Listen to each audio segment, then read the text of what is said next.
Say something. No. Say it. No. Say it. Love you, Josh. Are you doing a movie? Yes. Cool. Hey, what's going on? Well, just kind of hanging Tell them out. why we're here. Yeah, we're just hanging out. Got a little bomb up here, running into one of these little mosques here. Thinking about going in there, finding some guys. It'll be a good time. Good times. We'll give you a little closer picture. It's right over there. It's on our little camera. Oh yeah. Hey, Bob. Hey, how you doing? All right. Sergeant Clark is playing Vanna today.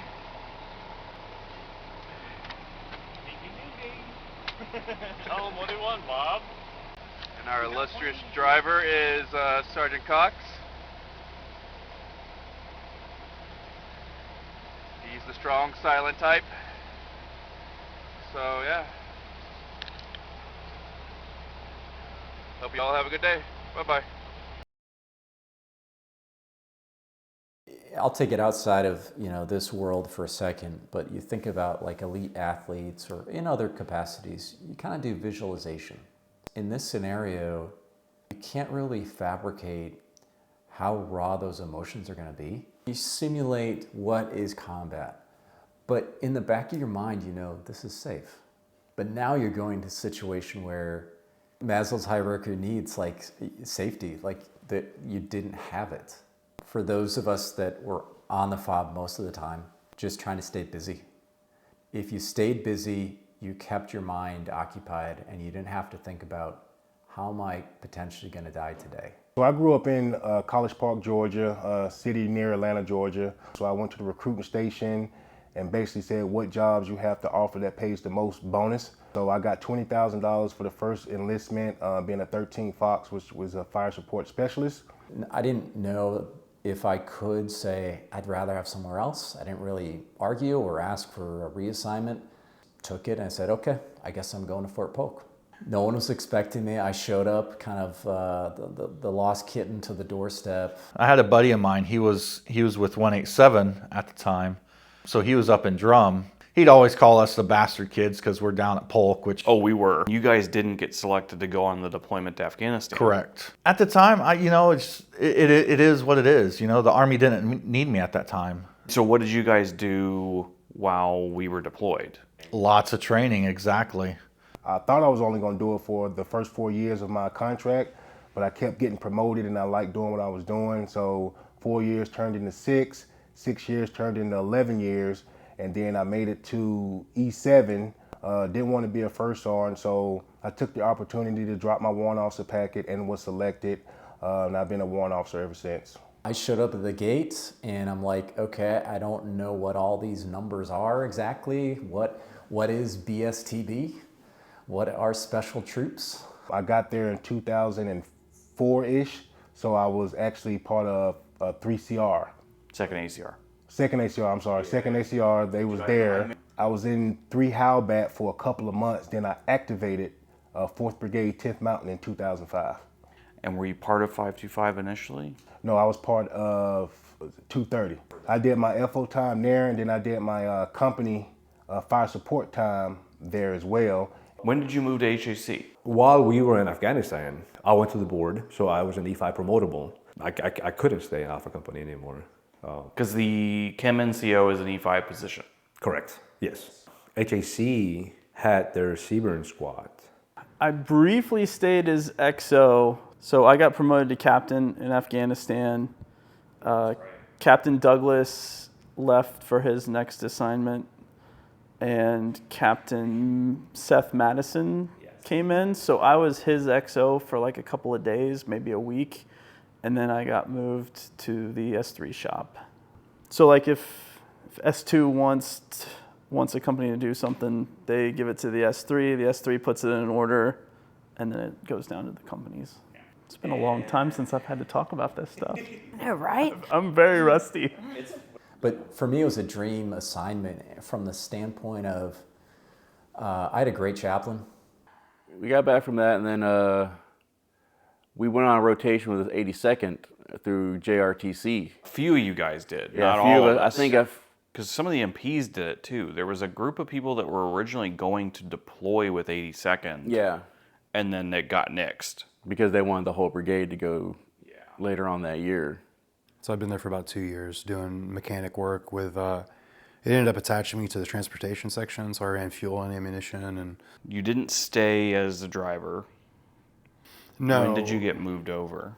Well, I went to them, the first sergeant and the captain. So I asked them, you know, put me with somebody. You got to put me with the MPs or do something with me, because you can't just deploy me as a lieutenant's driver.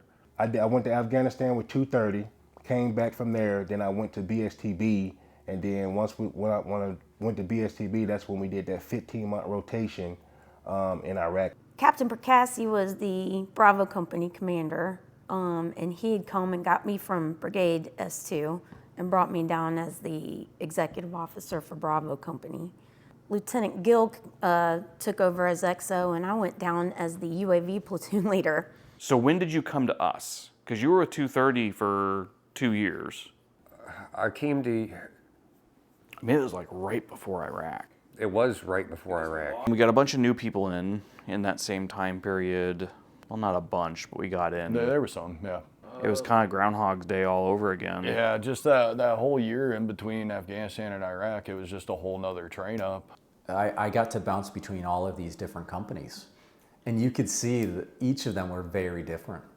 You know, to get to learn how to fly UAVs, understand how to put together communication systems, what military police have to do when it comes to trying out like pepper spray on themselves. You did some of the breaching ranges with the engineers. We did, you know, we all did like the room clearing stuff. All of the stuff that, while I might not be directly responsible for it, it gave me an appreciation for what people had to learn how to do. But also, if there was a need, I could do it. Well, we were all cross-trained. Yeah. And we meshed. We meshed really well right out of the gate. Which was funny because we did have that hodgepodge. There were rivalries within the different groups and stuff, but we all meshed. We all meshed. What did you do in that like year that we were back? Train. Yeah.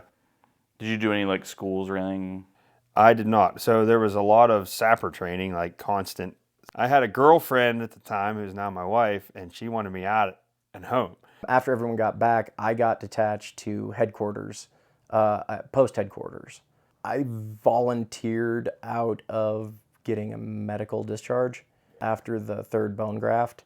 They're like, we can either take you off a profile and you can try and figure out how to make it work, or you can get out. My people were going over without me. Like, that wasn't going to happen. You were in a very similar position to where the medics were, of you're kind of the mom of the unit. Like, if people have problems, that's who you're going to. Yeah, for better, for worse. I mean, the hard part with that is, you know, because you have that sense of maturity and responsibility, you're kind of an outsider in a sense. You know, people want you when they need you, but they also kind of want to keep you at a distance. It was very similar to what we did the first year, except for us, we were doing a lot more of the training than the learning. Like, I remember times where there might be like one E6 and it'd just be the rest of like us. There's tons of training going on. I think the other aspect of it that was fun is I got to meet family members. I think you got to spend more time with them than just about anybody else. Yes. And to me, I took that as kind of a sacred role in the sense of like, this is a big part of the identity of the soldier. I knew that, especially in some units, the tempo of training was so rigorous that when they weren't in the field, they were just trying to soak up time together. Did you do the week with the marshals? Yes. I was on that. It was one of the best training experiences I ever had. It was all about short-range marksmanship and building and room clearing. And breaching and... Yeah, and including dynamic or explosive breaches, being on the range with some of the marshals, and those dudes could shoot. Putting 15 rounds through it in about 10 seconds and having a shot group about the size of a silver dollar. Yeah. What I knew was about what everybody else knew, that I assumed we were on the docket and I had heard that Iraq was next. Pretty early on, I feel like in 2007, we had word that we were probably going as a brigade to Iraq. Yes. How close to the deployment did you come back to the unit? Before the JRTC rotation? Yeah, about 2 months before the JRTC rotation. Because the JRTC rotation was in like August. Something like that. It was nasty. It was horrible. Yeah, the JRTC trip that was extremely hot. I remember I did a lot of IVs that trip. Sure, there were people falling out like constant. I mean, it was extremely hot. That was the first time we'd really worked with the route clearance vehicles. Yeah, because we didn't do any of that in Afghanistan. Second platoon did, but we didn't. Yeah, we didn't, but then we started getting introduced to the Buffaloes and all that, and that's when they started sending us off to the actually route clearance classes back in Missouri. It was after everyone came back from JRTC because I was... Because that was in August. Yeah, so it was probably we deployed in November. So it had to have been September because that August, I didn't go to JRTC. Me and Thomas' EMT certifications had expired because we were in Afghanistan, so we had to take the refresher course. What was that like, coming into a group of people that knew each other really well? It wasn't too bad, actually, because it was like a smaller group of people. I think we all at least tried to be fairly welcoming. Yeah, none of you were bad. We had a good group of medics. Yeah, it was because like, we had the smallest medical section in the brigade. Yeah, it was a really tight-knit group of people. And that was a very intense year of training. I remember just thinking, like, we didn't have a break. I mean, we worked probably even twice as hard. I mean, Sergeant Driscoll, he became the first sergeant. He was the first sergeant for all of Iraq. Yeah, we were doing 2-a-day PT. I mean, and this was, I'm talking about, we were deploying in a month or two. I mean, that was the bonding of it too, though. Like it was so miserable, but we were all in the same misery. Yeah, embrace the suck. This is supposed to look, you know, you just deadlined the vehicle like this. And not only is it deadline, you know who actually get down to report this? What do you got to say for yourself?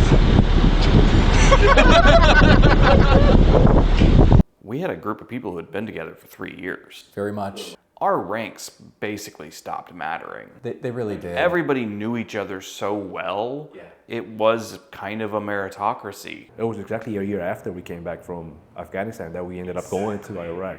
Yeah, because this deployment was meant to be 15 months, right? It's part of the surge. Because you got to think, this is becoming my third deployment, and now they're telling me it's going to be 15 months. Your third deployment in 5 years. Essentially, yes. 2003, 2006, and then 2007, right? We deployed in 7. Yeah. So yes, I mean, they're telling me your third deployment now is 15 months. I'm like, oh my God, really? Me and Erica ran the Army 10 miler and then came back and we deployed like like a month later maybe. Yeah.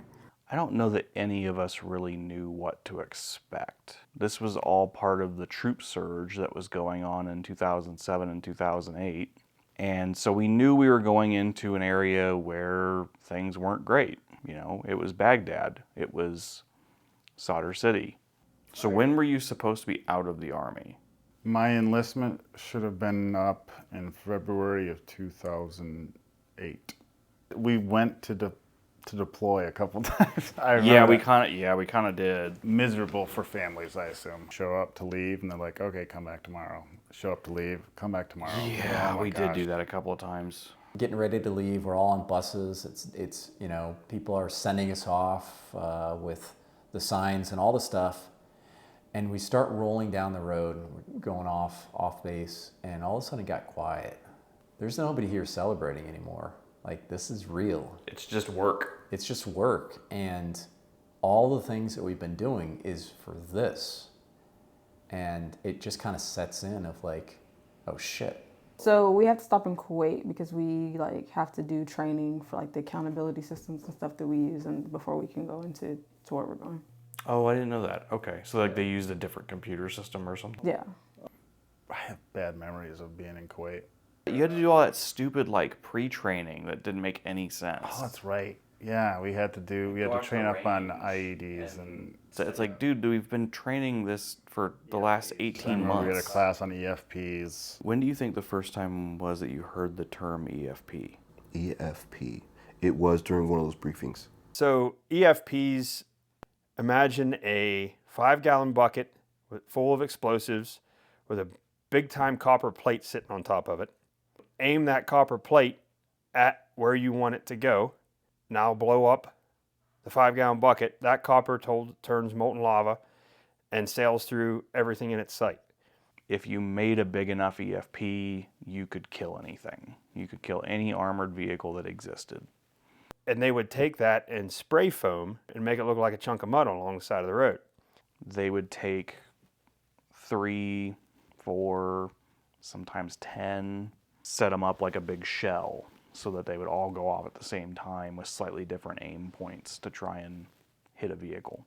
And the interesting thing was, if it didn't hit you directly, you were probably fine. Generally, one person in the vehicle would be dead, 1 or 2 other people would be fairly seriously injured, and then anybody else in the vehicle would be fine. What was the breakdown in terms of EFPs versus other forms of IEDs? I never saw any other form of IED aside from an EFP. Was that your first time out of the country? It was, yeah. My first time leaving California and getting on an airplane was going to basic training. There was a lot of people like that. So I think flying, that was terrifying for me. I remember going in the C-130 and then going out, and you're with Driscoll, and we mentioned him and his intensity, and so he's, heads down, there's mortar fire here, and you're running or you're like kind of shuffling, grabbing your stuff, and he's hurrying you on like there's active fire or whatever going. He was always a little too spun up. Yeah. All the new people are like expecting to walk out of the C-130 like under fire. Firefight, all the stuff. Like, we're not flying into Vietnam, guys. Chill out. Kind of looking after an S1 soldier. He was a young private. And I look over, and this guy, he had puked in a bag. But what was funny is that he had thrown it up in this bag, and then we're sitting there outside, we're just kind of waiting to leave, and he's still holding on to the bag. Just a deer in the headlights. He was overwhelmed by the experience. When you're on your first few days or weeks of your first deployment, there's a lot of sensory overload. We flew into the airport and were stuck there for a day? Yeah. And then all went by helicopter to FOB Loyalty. Do you remember flying out to Loyalty? Yeah, that was the first time I flew in I think it's a Chinook or a Black Hawk. And I'm sure it was probably at night. It was at nighttime, yeah. So we landed on the airfield, it was really dark, and then they just put our bags in the thing and they just drove us to everything was dark, that's all I remember. What was that like? I mean, it was, for the first few months we were there, we were still in the winter. So we took over 2nd ID MPs, their mission set, which was doing the politicking, the QRF. Well, and then we got there, and the 82nd guys had just been through a complete shit show. Oh yeah, those guys looked defeated when we got there. Well, it didn't help they'd been there for 15 months. No. So they were so burned out. Oh yeah. They just wanted to go the hell home. Loyalty was just on the other side of the Euphrates, right next to a highway and one of the major roads. FOB Loyalty was about 2/3 away from the north end of the town to the south. I shouldn't say town, it's a city of 5 million people. Our brigade's battle space was all of East Baghdad except Sadr City and Adamiyah. We're kind of the central location for any sort of medical situations because we had a level 2 aid station.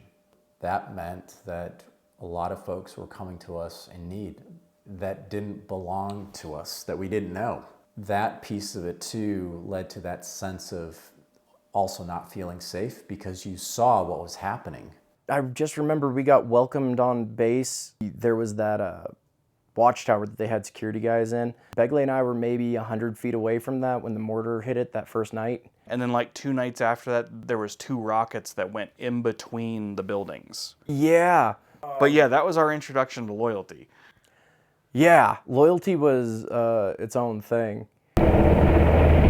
Chopper's taking off. It's a FOB there.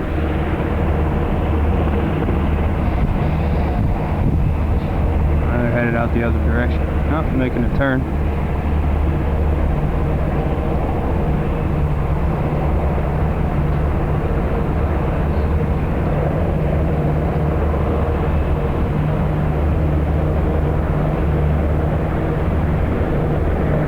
Also, right outside our gate, we had a freaking old Iraqi mall. And they had the mall. Yeah. Right up front. Did you ever go on there?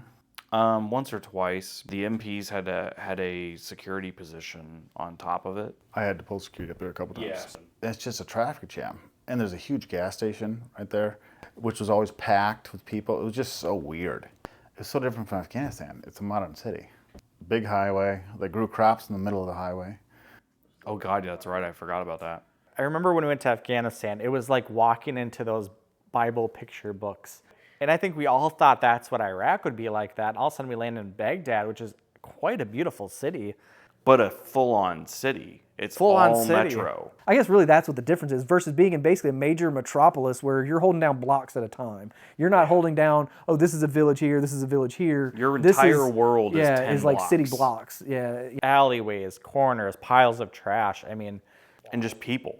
People everywhere. Traffic. Yeah, the chow hall was super nice. The food was really good.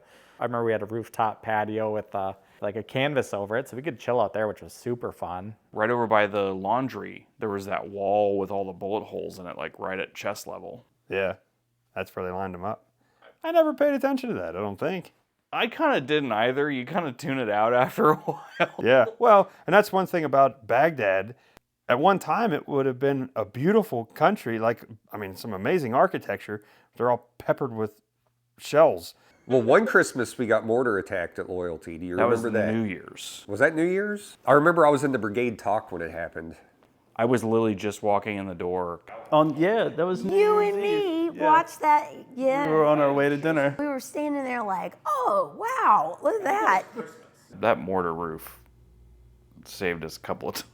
I mean, they spent enough money for it, so yeah, I'm glad they did. Because without that roof, the chow hall would have got tore up multiple New Year's, times. it probably, yeah. Oh, yeah. It hit multiple times. Mm-hmm.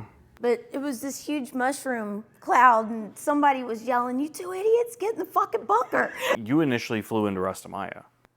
Yes. Yeah. So the first FOB we were at was Rustamaya. Actually, the first casualty was probably one of the most impactful, not because it was like most graphic or anything. It was more just because it was a close friend. Being a combat medic in a brigade combat team like we were, compared to like an EMT, treating patients, we were immersed with these people for, in our case, by the time I got out, it was 6 years. So by that deployment was what, 4 years, I guess, at that point. So, and then there was people you loved, people you hated. So these were like brothers by this point, family, because I mean, we spent every day either training in the field or, you didn't just work together, you lived together. So I think that first casualty was probably one of the hardest for me because it was a close friend. It was Austin Pratt. He was a 230 guy. He was one of the scouts. That was at Rustamaya. That was in December. Oh, wow. That was super early. Yeah, so it was, like I said, we'd gotten there in November. So you were at Rusty until February? Yeah, I want to say February. It could have been March, but no, it had to be before March. Yeah. Yeah, I had first squad until shortly before March Madness. Fowler and Ferguson both promoted to staff sergeant. Was that when you got moved to the Seaburn? No, I just floated for a while. So what did they have you guys doing? We were oftentimes ended up setting up barriers, concrete barriers for traffic control and monitoring and whatnot else. Where were you when it snowed? Ooh, look at the snow! Look at Hadaway in the snow. The snow. Why is it here in Iraq? In Baghdad somewhere. I do remember snow flying, and they said first time in 100 years or something. Yeah, we were out on mission. Because I have video of it coming back in the gate.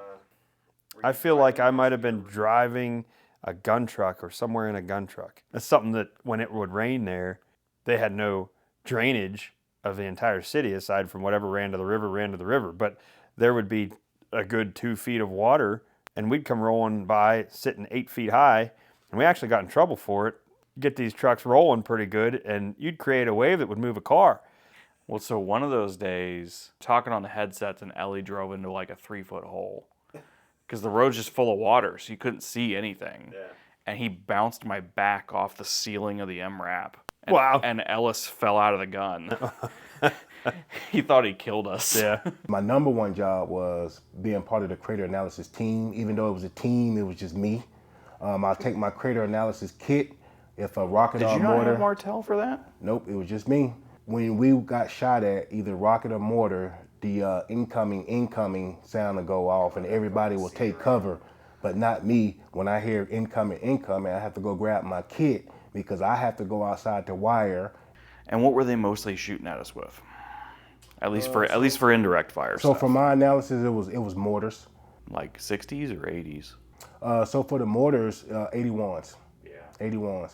I was a line medic for our engineer company. So I was living with them, going out typically twice a day on route clearance missions. Our job was just route clearance. That was our only purpose there, was to drive up and down the roads and find the bombs. Day in and day out, almost every day, we get together, go to a mission brief, talk about what routes we were going on, who was in what trucks, what Husky was first. How we had ours set up, we had the 2 Husky vehicles, and it had the metal detecting panels on it. Which we never used. No, we couldn't use it. We were on concrete roads. We took those off later on, didn't we? Yeah, I think we took them off. Because they were just getting blown up. Yeah, there was no point in leaving them on. And then we had the big Buffalo in the back. That's where I spent most of my time. I was either driving or I was running the arm. Huskies are out front and we're traveling at walking speed. You're foot on brake and you're barely moving. Your eyes out front are your 2 front Huskies. They see something that is a bomb or looks like a bomb, the entire convoy stops. Either Husky interrogated it with the arm and camera himself, the Buffalo might interrogate it. Now we know it's a confirmed IED, going up with either a robot or sometimes if all hell is broke loose, by hand. Did they ever go up by hand? I know one time someone ran up and snipped the wire and ran off because it was in the middle of a gunfight.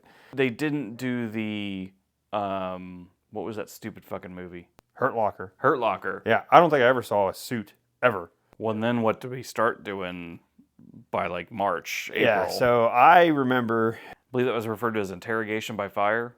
Yeah, everybody back up a little bit or whatever, shoot at this thing. If it's a bomb, it's going to explode. That saved us 5 hours of screwing around. That was our daily routine. It didn't really deviate after that. It was just... You generally did 2-a-days, right? Yeah, we did 2-a-days. Those briefs got shorter and shorter, it seemed like. Yeah, after a year of doing mission briefs, sometimes twice a day, we skipped some of the things you didn't need to talk about. And we'd brief the medevac locations based on the route. Because initially it'd be, like a pretty detailed thing. And then after a while... I mean, you knew every road. I knew every piece of garbage. I feel like from Rustamaya up to Solder City. But, I mean, that whole area there, we knew every bit of it. That was our mission. Escort or security for route clearance packages. And every time they had to go out on a route clearance package, we were their security. Our rotations back then was like, I think we did 5 days of that. Our 6th day was QRF. And then maybe you get a day of rest, which turned out to be either QRF or Baghdad Hawk or... Yes. There might be a day where nothing really happens, but there was no days off. There was no days off, yes. So yeah, that was it. We were constantly going somewhere, doing something. I don't know how we squeezed, whatever. We didn't sleep. That's fair. That's how we did That's it. fair. Nobody slept. Yeah, that's fair. All I remember is we were out all night.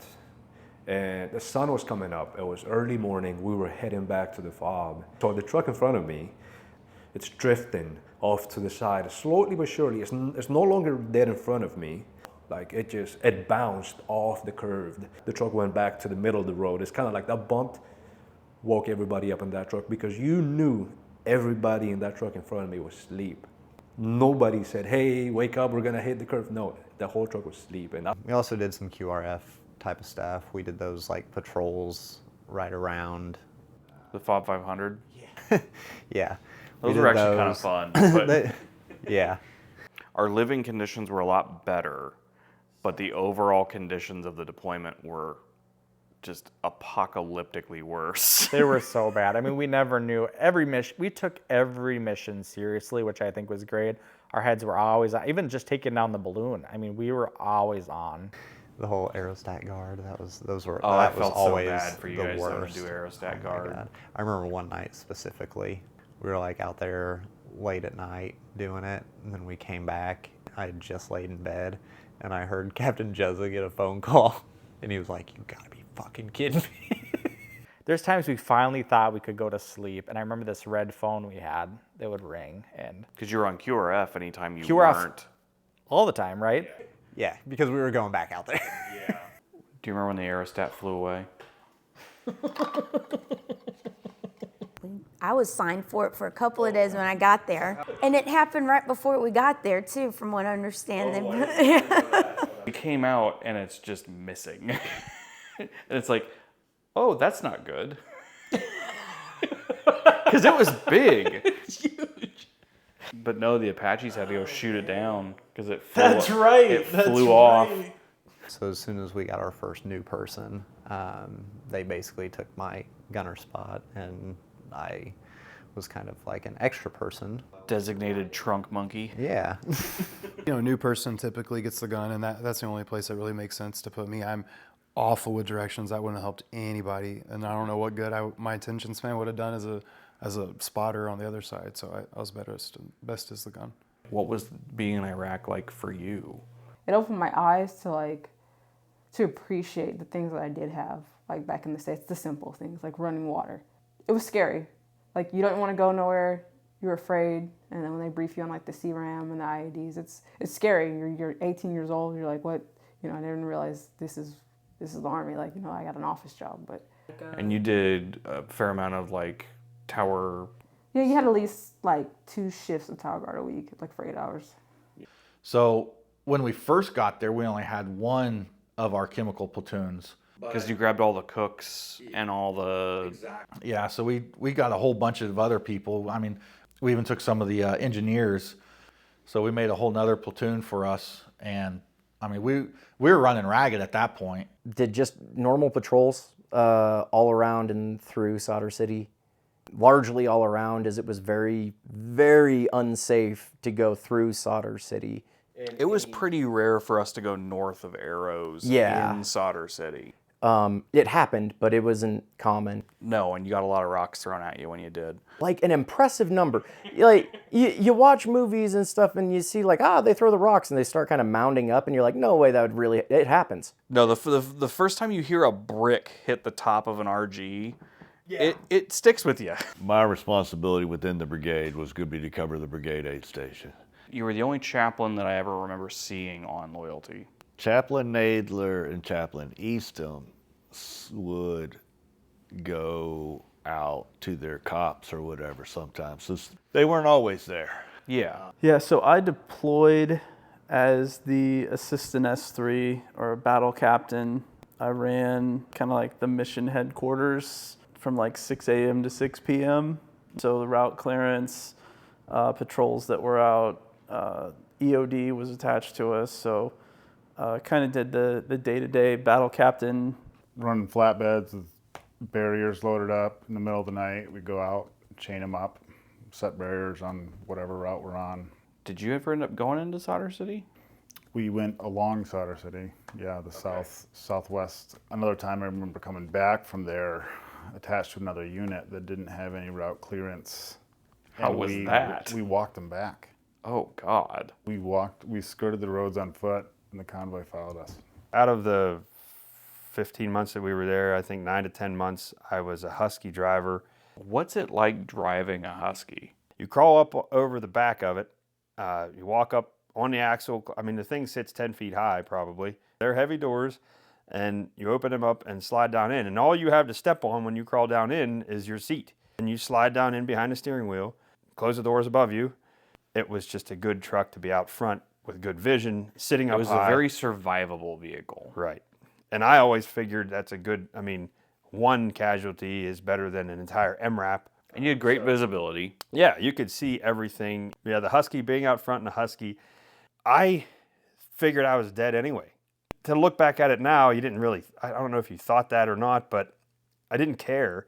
There was a very like fatalistic aspect to it, because you kind of just to be able to function, you kind of just had to be like, well, doesn't really matter. It is what it is. Yeah, I mean, it's gonna happen or it's not. The guys will get me out of here, and whatever, fuck it. I mean, it didn't matter what position you were in. There was not a safe spot to be in. Yeah, and I I always thought that, and I mean, Cochran and Gump and the different Husky drivers would talk about it, and like, yeah, I'm not trying to be a hero, but I just felt like I'd feel better that were my eyes. I'm going to pay attention. No one was ordered to drive a Husky. I don't think. I know they weren't. Yeah, I know. There was at least once or twice where somebody was like, I don't want to be in there anymore. It's like, yeah, you've got to want to be out there. At that point, it's on you. Like if someone blows up behind the Husky, that got past you. When you came up to Loyalty, was it your entire treatment team that came up to Loyalty, or was it, how did that work? No, we did have a large treatment team. I want to say we had 40 medics total, but we did split up the treatment team. We had, some of us went to Loyalty, and others went to JSS, SUJ, I believe. New Year's Day, basically stepped in a hole and broke my ankle. I got pulled back into the aid station because I could still work in the aid station. How was Loyalty set up for the aid station? There was a motor pool next to the movie theater and stuff, and across from that was this hard building. And in there was like a little MWR area. But I guess, and that was kind of a central location too, because if you'd come in the gate of the FOB and by the motor pool and stuff, people could pull in. You would walk kind of in. We had these double doors, they would swing open. So yeah, in that room we'd have 4 trauma beds, which by trauma bed we mean a litter put on a little litter stand, surrounded by, intubation, some meds, pretty generic first aid stuff. This wasn't like a hospital. We have the different roles split up, right? Because each bed would be ran by a specific unit, right? So we were 230 Infantry, you were BSTB. But we had the head guy, which would have been like the person that would intubate the airway. We had some person on like IVs and vitals, IVs and medications. There was a recorder that would like take the notes for whatever was going on. I mean, everybody was responsible for trauma treatment, but the legs was mostly just responsible for just tourniquets and stuff. stopping bleeding and stuff like that, yeah. And if your bed didn't have a patient, you just came over and helped out with whoever had patients. Stand back enough to, if somebody yells at you, you can do something, yeah. We would like rotate, so like, team, let's say 230s on this bed, and I don't remember, how often did we rotate it? Was it a day or was it a week? Once a week. Was it once a week? Okay. Yeah. I know like there'd be times too, and like, hey, there's 230 guys. Hey, 230 guys, we're going to take the table. Like, cause I think that was the thing. We had the option to take the table, I guess, but it's like, generally, let's do this. But it's like, hey, 230 guys coming in, we're going to go and take the table. So I remember doing that. And that was always the worst part, is like hearing, hey, there's a casualty come in. What unit are they from? What unit? That's the first thing you're getting, is like, we're all like just huddled around this radio. It was really pretty quiet until like the end of February. Yeah, until the end of February. It really was quiet. We were getting rocketed and stuff all the time. Yeah, it really was kind of quiet though for that first month, wasn't it? All I remember, I took early leave. Did you? Yeah. I mean, I was one of the first ones to go on leave. And I remember when I came back from leave, the weather gets warmer. I mean, everything ramps up. BST was a special element. I mean, there's no other unit like it. Like coming from 230, where it's just primarily infantry guys, and you get the BSTB, and then you got HAC that has CBurn, MPs, and all these other, what people would call soft-skilled MOSs, which that in turn changed my mind, because there was nothing soft about the soldiers in HHC, BSTB. So in early spring 2008, the U.S. decided they were going to build a wall across Sadr City to limit physical movement within the city and limit the ability of the insurgents to move weapons into range of the green zone. Late February, early March, it all went a little crazy. What we call March Madness kicked off. Every mission we went out, we found something, or we got hit by something.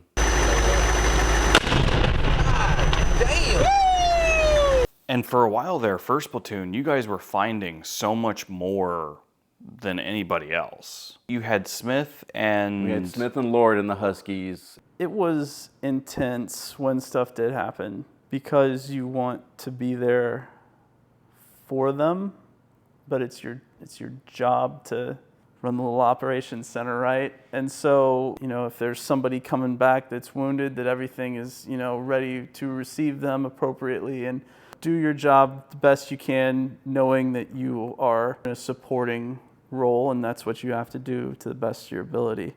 I was really hoping that when Captain Douglas left, that I would get command, because I really wanted to lead those guys in Alpha Company. Our mission set changed, a few times. We moved buildings a few times. You started off over in the MP building. We did. We were like on the 3rd floor or something. And then we moved to the aid station, yeah. And that's when we became aid and loader. Well, everybody, dude. For the off we days. grabbed anybody who was around for aid and Fair. loader. Like we grabbed Fair. mechanics. We Fair. didn't care who it was. If you were in If you're in earshot that of the building, yeah, you're in that building, forget about it. Yeah. Forget about it. There was no way we could have known what was going to happen. We were the closest aid station for evacuations, and then it just all came to us. Well, I know what it was like from my perspective. What was it like for you guys to constantly be hearing medics to the aid station? Living in the aid station and being indirectly involved, whether triaging or just helping out the best that you can, it was hard. How often were you coming over to the aid station to help move patients? Oh man, during March Madness, I feel like it was every day. A call would come in before trucks would come screaming up to the outside of the aid station, run down to the motor pool, we'd get a bunch of guys, we'd line up, and we'd get ready to, how fast can we assess and haul folks inside. That was just kind of became the old hat. The sad part is we got a lot of practice at it. We really did. Well, and how often did that start happening? Fuck. One you actually mentioned earlier has always stuck with me. Amputations were kind of a commonplace, which is a weird thing to say, I guess, but our typical patient was a yeah, bilateral 90% of the people amputee. we treated were amputated because that's the EFP whole model is they were just blowing legs off and limbs off. There was a group of 3 that came in, and that was the dude on bed 1 with no legs that we were like having to fight. Yeah. But there was that one guy specifically that came in. I specifically remember him coming in. So he comes on that and he's hanging on to it and he has no legs, like nubs, and he was just kicking these bloody nubs all over the place. The gunner had tied the quick release cable Strap. as was a tourniquet. Yeah, that was Bravo Company 230. What was the name of the guy with no legs? No, Christopher Levy's the one that lost both of his legs and was one it? arm. But what caught me is he was screaming for his mommy.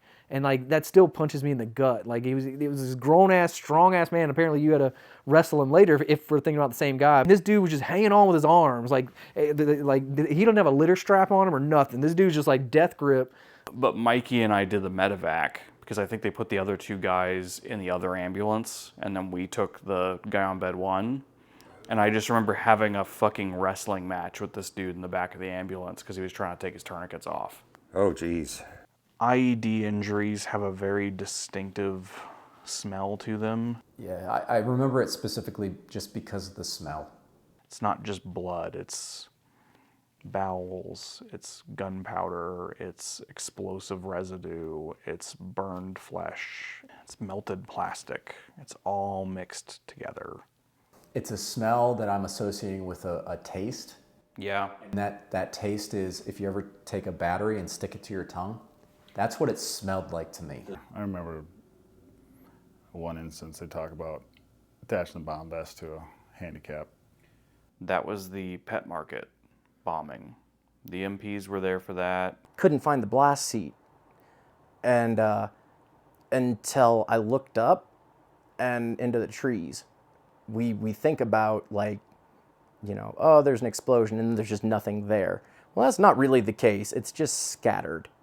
And once, looked up and I saw bits hanging from the tree. That was fairly early on too. That's so messed up.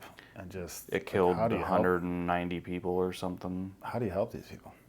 I know. People that are willing to use people like that. I mean, looking back at it, I think I just kind of went into a permanent state of shock over the shit that we were seeing, and I just kind of went numb. It got to the point, at least in the aid station, we were treating 1 to 2 major trauma patients a day.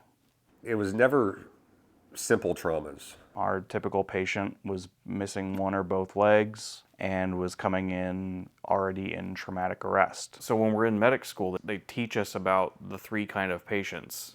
They're the ones that are going to die no matter what you do to them. Yeah. There's the ones that are going to live no matter what you do to them. Yeah. and then the ones you can actually make a difference for. It's those that we never could have done anything before anyway that I still like ruminate over. The thing they talk about in training, it's all going to become muscle memory. It's going to be automatic. They were right. Like, there really wasn't room for bullshit. It didn't matter what your rank was in the aid station. You yelled at whoever the fuck it was to do the thing that needed to be done. And especially once people realized, you were a good medic, then nobody was, messing with you. If you know anything about emergency medicine, you know that your chances of surviving a traumatic arrest under any circumstances are very low, like under 5%, but your chances of surviving it outside of a hospital are basically nothing.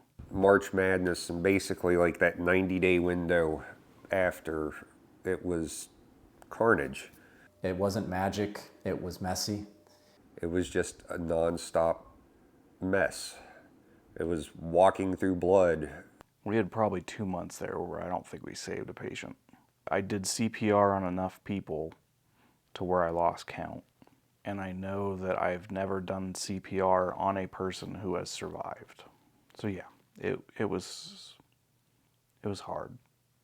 But yeah, we had the one mission sitting at the guard tower, which was something else. That was playing like the Cups game, right? Right, you're moving the things and trying to stack them the right way. So the crane that met us there, followed us out there, wasn't able to lift the pieces. So he got the first piece off the trailer, and I think he got it off the trailer, and then he tried to move it again, and the crane flipped up, hit the power lines above, smashed down, and there's hydraulic fluid going all over, and that was the end of that mission.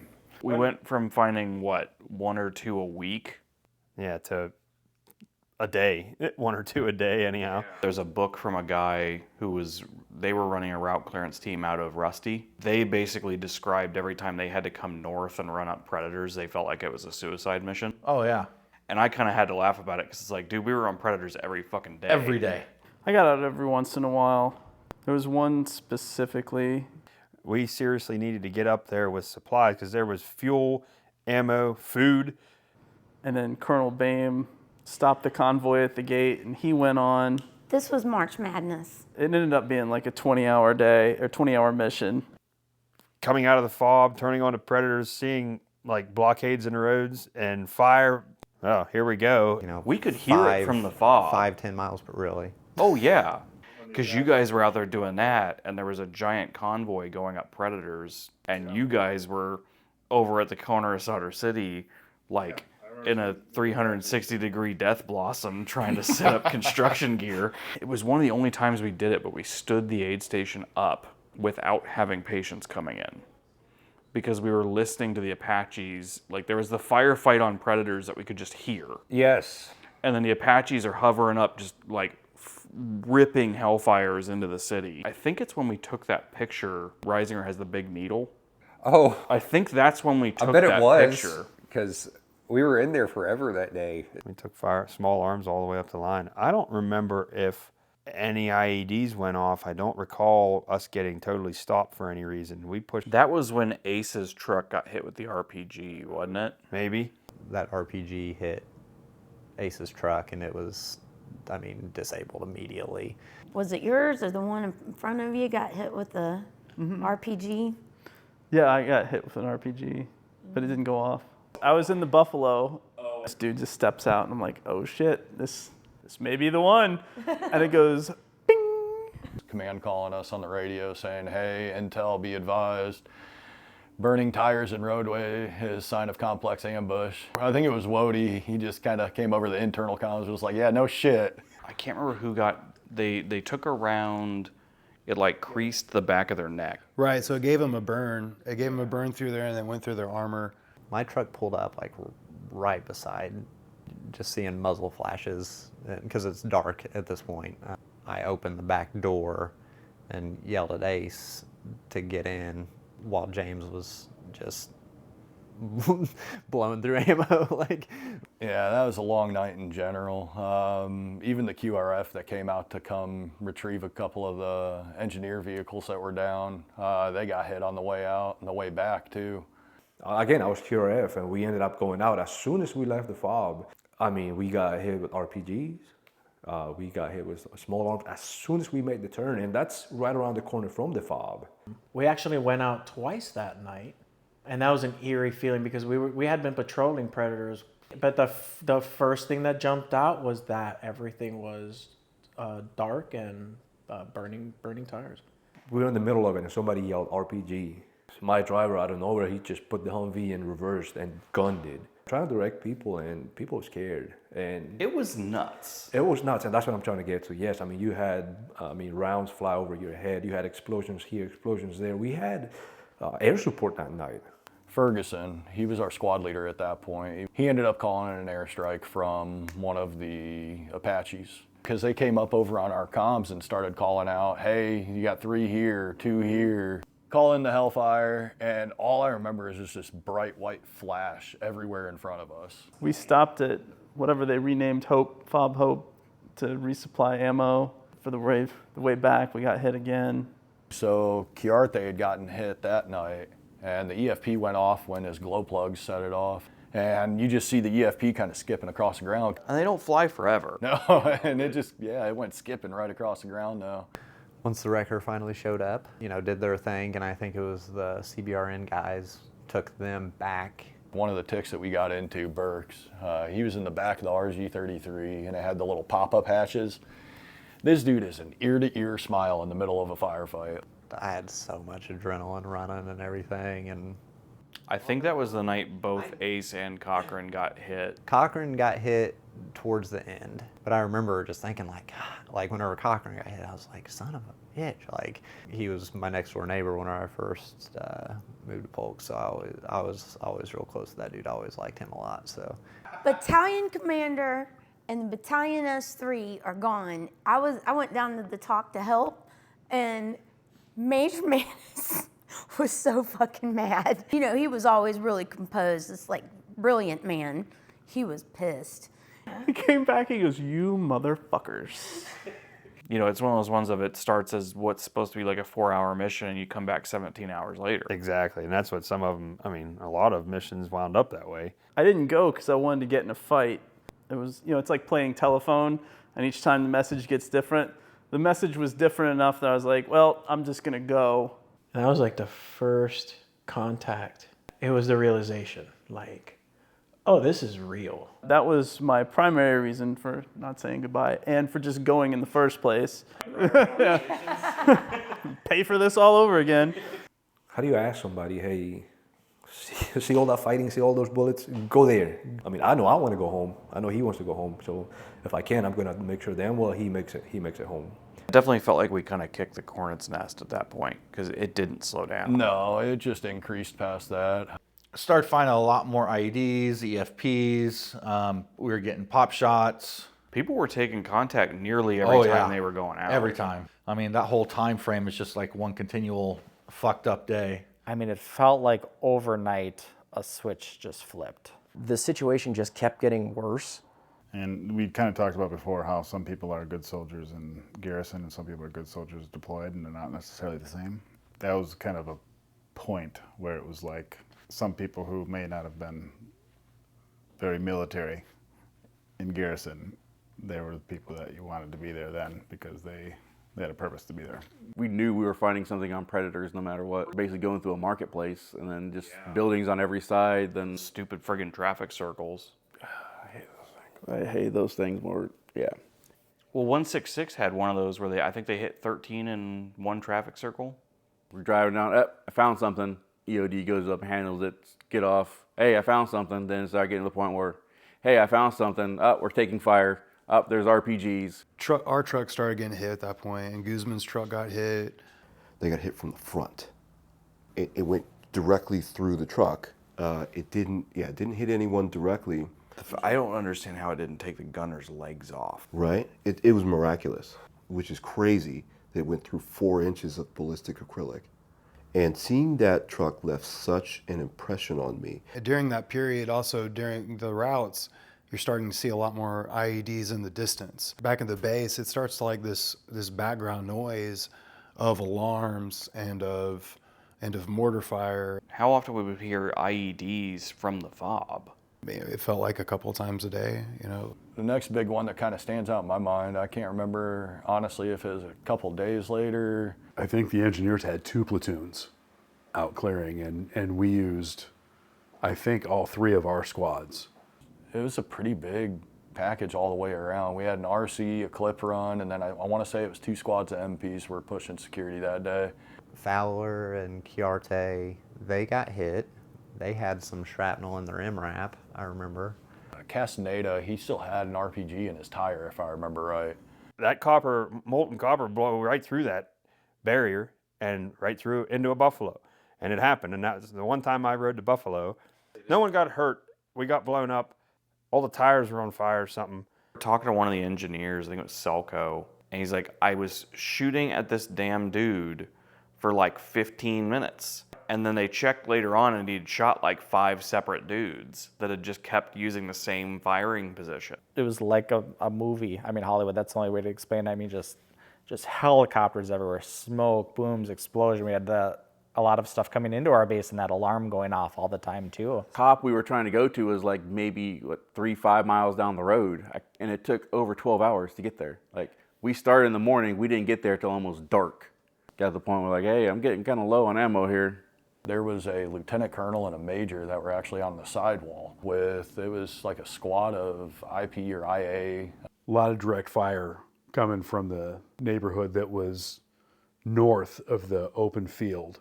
They basically made the call, hey, we're cutting our trucks left. So he found one, said, great, let's take it. So we took off basically to shield the guys that were on ground right there. Went online, so we had an L-shaped 2 directions of fire going into the neighborhood, and we just started ripping stuff up. Pushing across the soccer field so they could finish making their way across. This weirdo, for some reason, we're there, jumps out of the truck. Rounds start zinging by him. He drops down behind the tire, and he starts screaming, "They're shooting at me!" Catches himself, clears his voice, lowers his voice a couple octaves. "They're shooting at me. Shoot everything." He looked the happiest I'd ever seen him. Driving and one went off under my truck and we were kind of trying to pull security on these alleyways for everybody. I remember he's like, don't move. We don't know we know that one's done. We know we're fine. Don't move. There might be one forward. And so we just stayed put there. Not for a wrong. minute. He wasn't wrong because they were everywhere. But we just got off a mission and we hear the engineers and the MPs taking fire. So we roll right into the gate, re-ammo, everything else. As soon as we make that left-hand turn, an IED blew up right in front of us. We were good. We're like, fuck it, let's keep going. The streets were fucking dead. You know, you roll past a checkpoint and it's empty. So we start shooting down range, you know. We finally get up there. We help start pulling security and everything. Dagry was one of the NCOs for the maintenance section. Yes. And he's literally doing a vehicle recovery under fire. Under fire, yeah. Well, the major, like 3 days later or something, ended up coming up and tracking all of us down and thanking us. That night, I feel like we all came back and we slept like 16 hours after that whole fiasco. Do you remember PFC Mabry? Yes. I think she killed more people than cancer that week. She'd been in the Army about 8 months.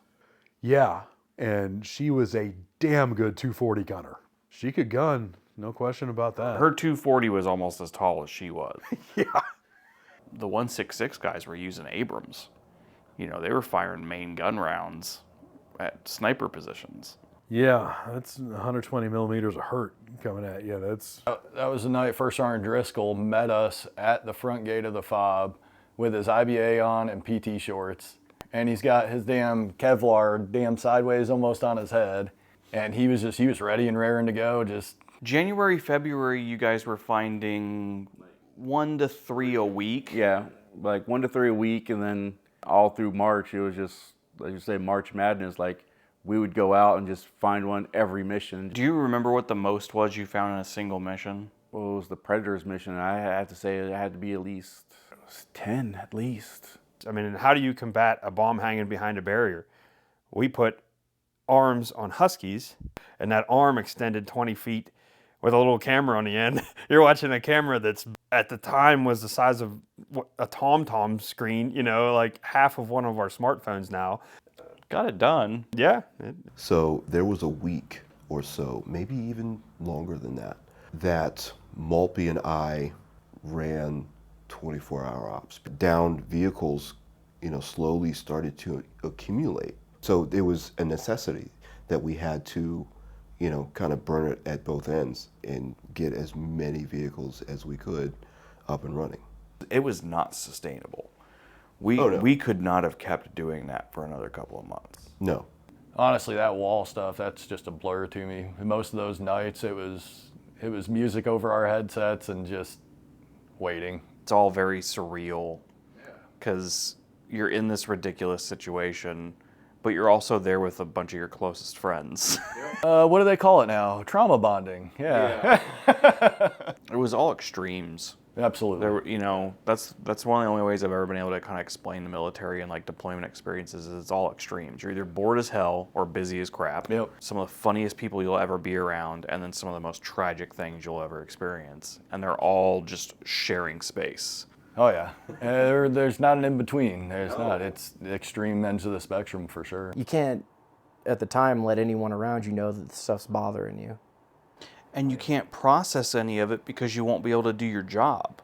And if you don't do your job, like I already felt guilty from the last deployment where I felt like I'd taken my weight and thrown it onto other people's shoulders.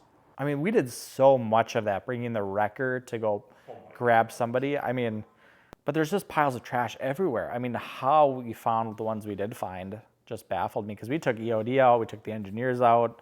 When anytime we went up by Sauter City, it was like, all right, here we go again. The base was under pretty regular rocket and mortar attack. I mean, it got to a point on the FOB, especially, the CRAM would go off so often.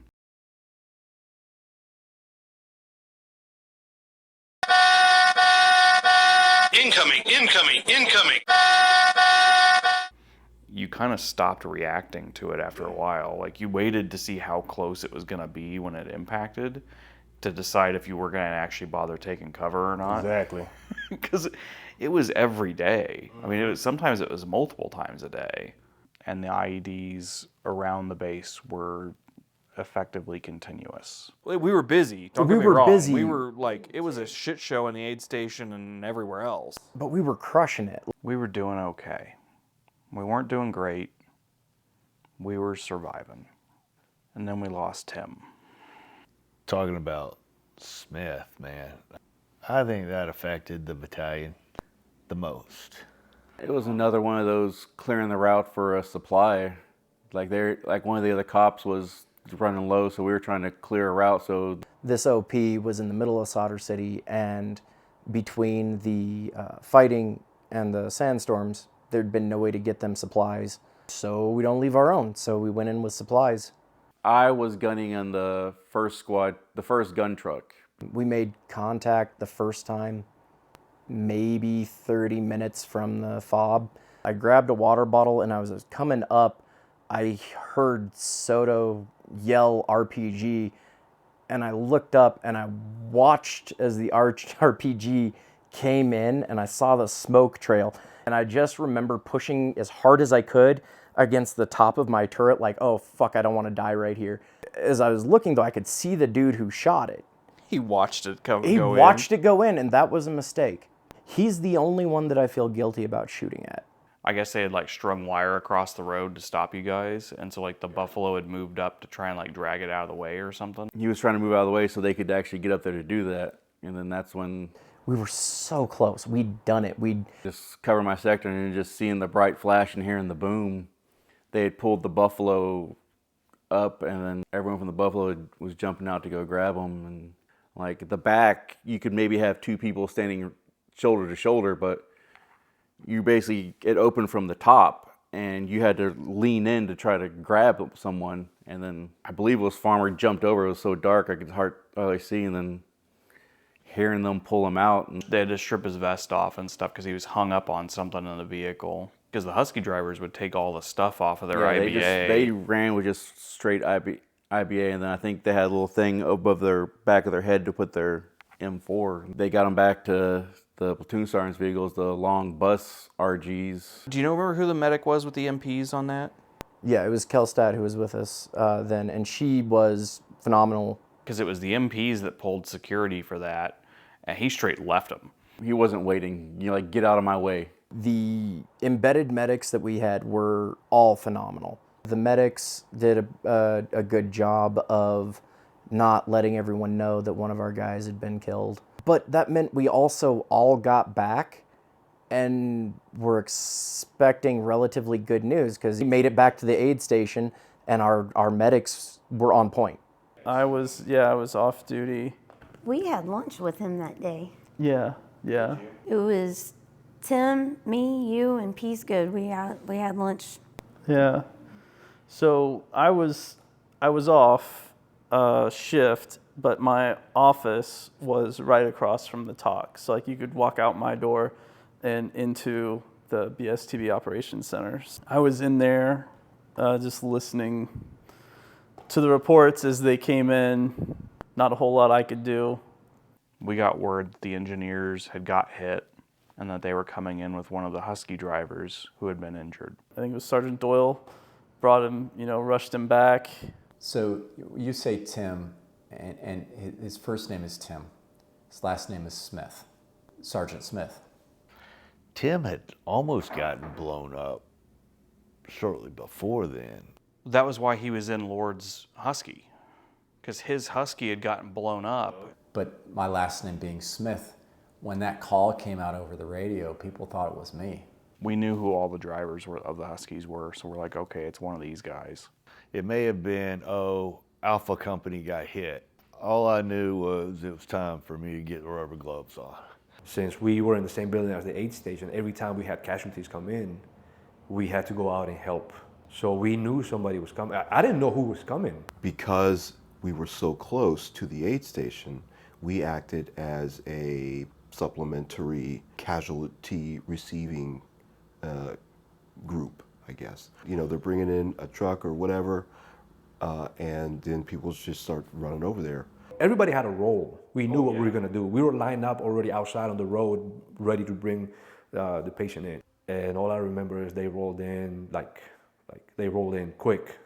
I remember hearing Stu lock up like all 6 wheels on the RG, pull into a stop. We opened the back of the vehicle or wherever he was. We took him out, put him on the stretcher, and carried him into the aid station. More than likely, you were the one who handed him to me because I was always at the head of the patient, and so I would accept the litter. And when I went outside, Stu, he was a wreck.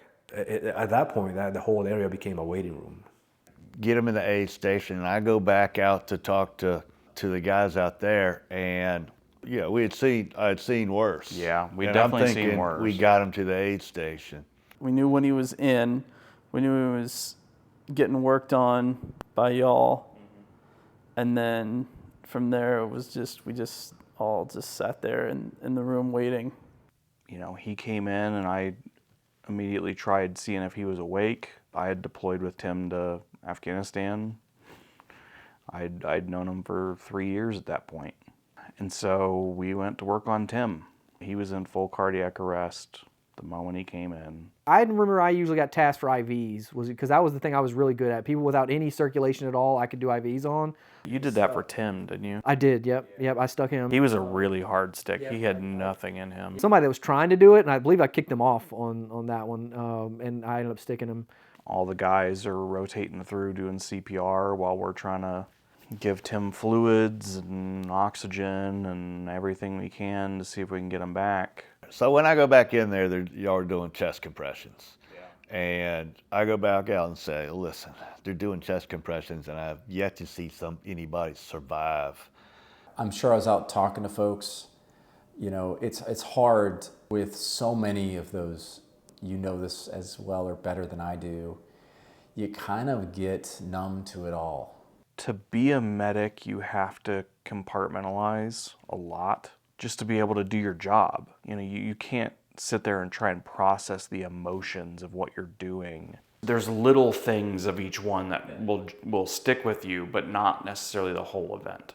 Whether it's my memory blocking it out to protect me or I just don't remember it. While I was treating Tim, I wasn't thinking about it being him. I was focused on what do I need to do. And there was one moment, probably 35, 40 minutes in, I think I looked up and I looked at Mikey and we made eye contact. We both kind of just gave a little shake of our head like this isn't gonna work. He's not coming back. I had one hard dry heave, and then I was back into it because we weren't done yet. So yeah, we worked on Tim for 45 minutes. We put enough IV fluid into him to where by the end of it he was bleeding IV fluid, not blood. We finally got to the point where our doc called it. I was doing okay until our doc pointed out we needed to bring the first sergeant in to identify him. I wasn't thinking, you know, I was in shock. I recognize that now, but at the time I didn't know. And I turned to our doc, and I'm like, sir, I can do that. I knew him better than the first sergeant did.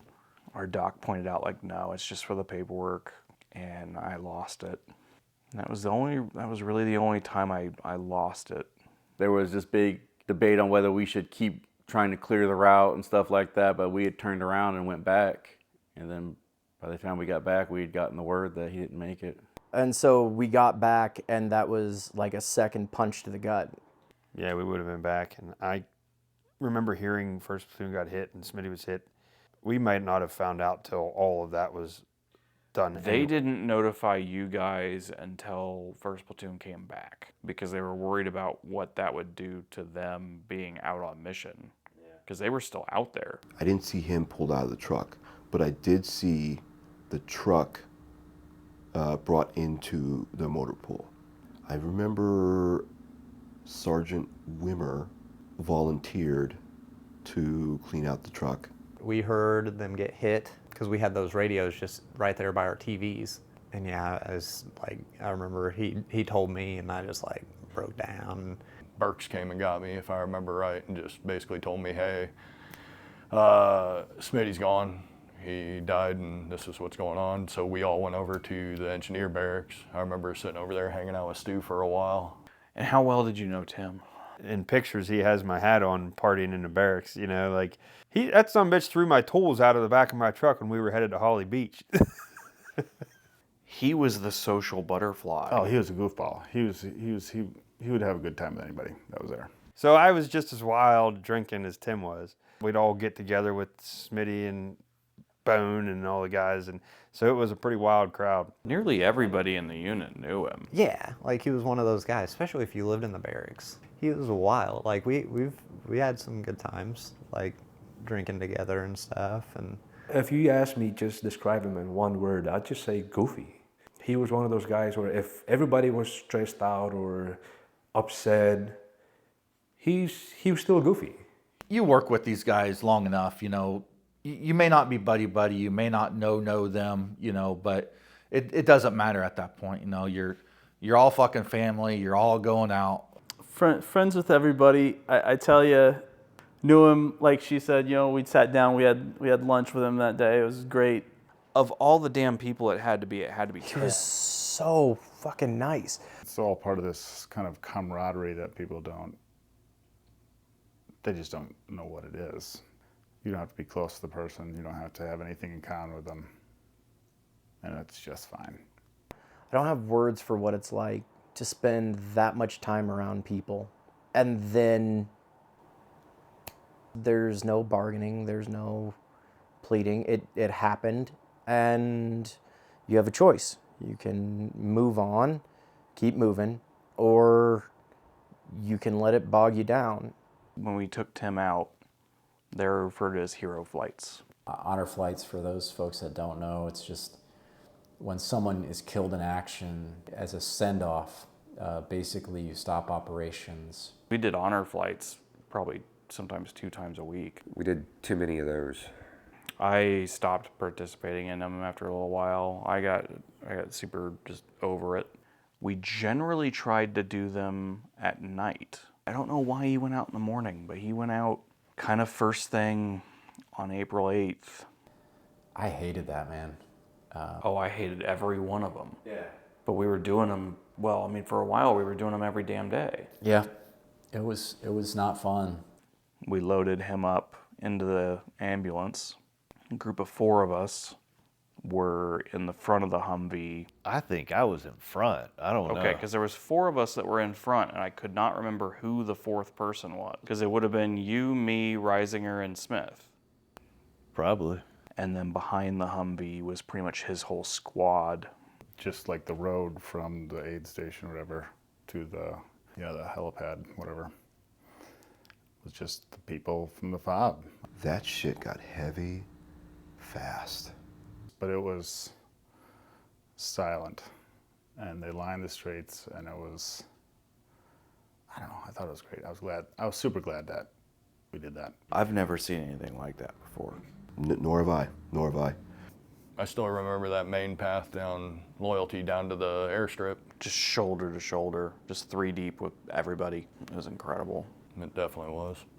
The 4 of us were just shoulder to shoulder in front of the Humvee. The Humvee was 10, 15 feet behind us. And then 10, 15 feet behind the Humvee was the rest of his guys. The road at the aid station went down and it curved to the right before it went straight out to the flight line. And when we rounded that corner, I couldn't see the sidewalks. There were so many people.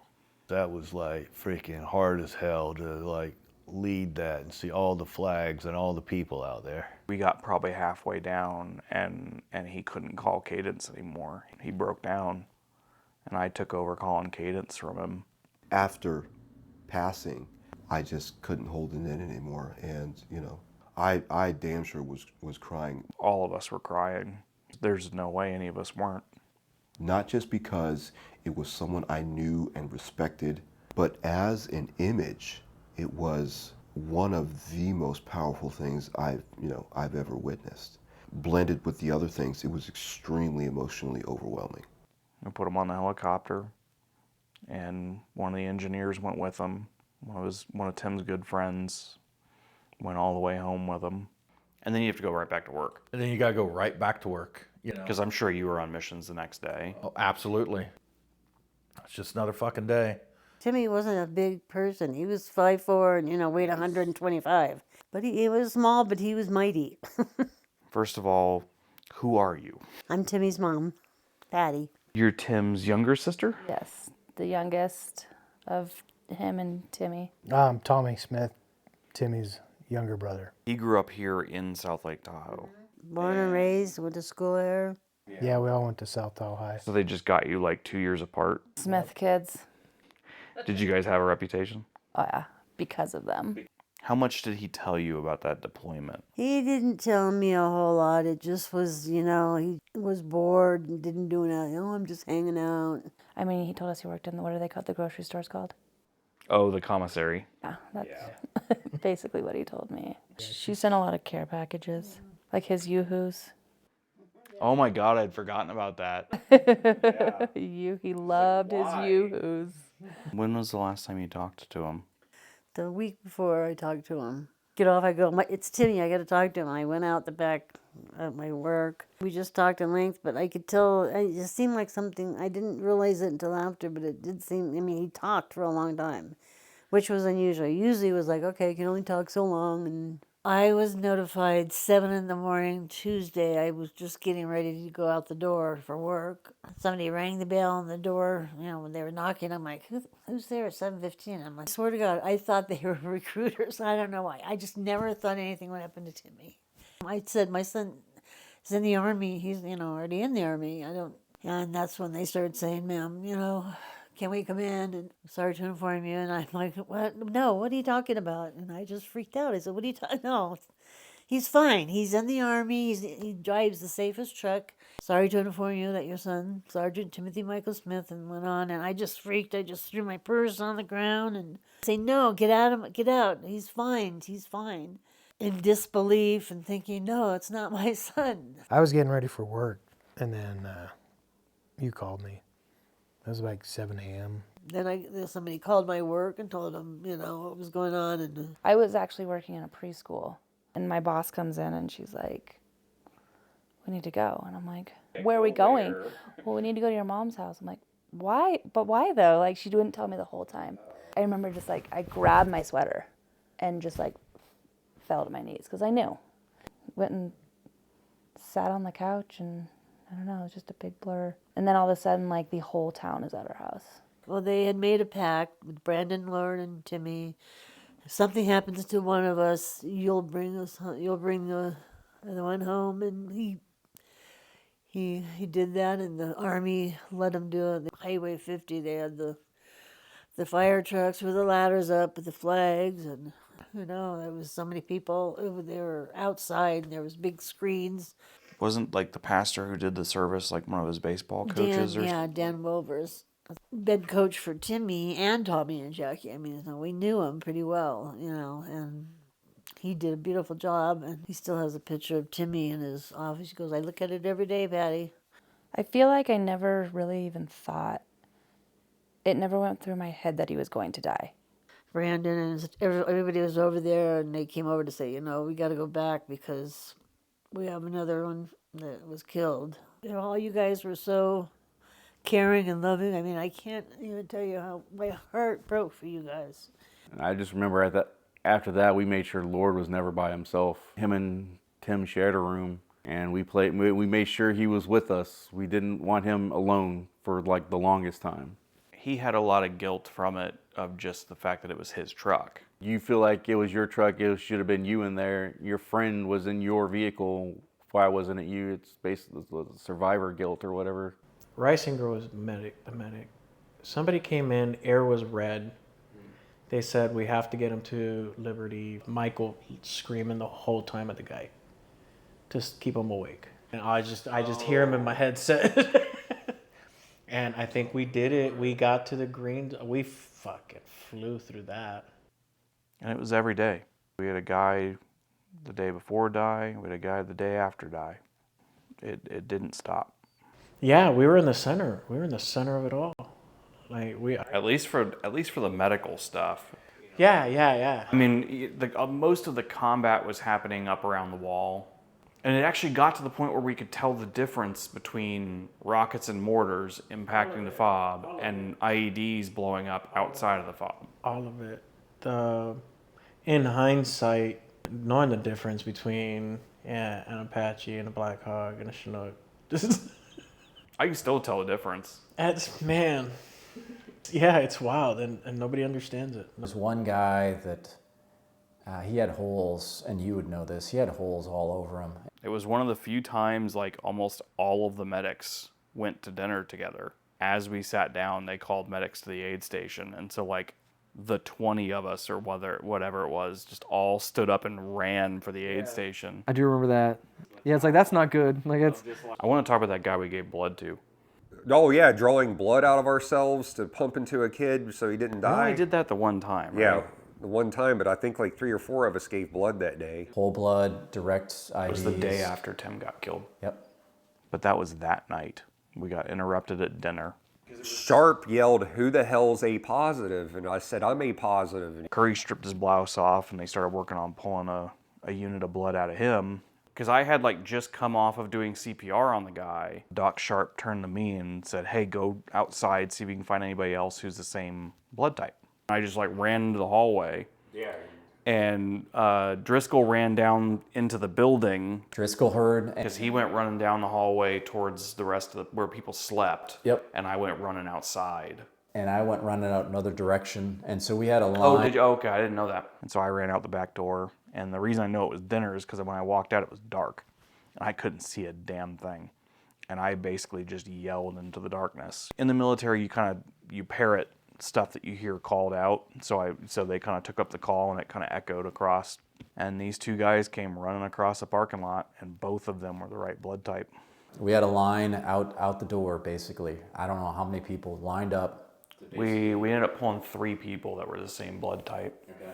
We gave him the blood. As soon as his blood pressure came up, he started bleeding out everywhere. Yeah. We found out later on that these 2 guys, they had no idea who we were. They had no idea what was going on.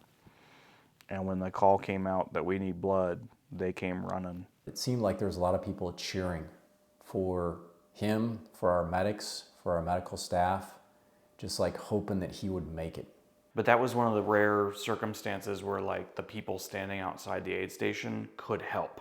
Right, they could help, and there was more there that typically aren't.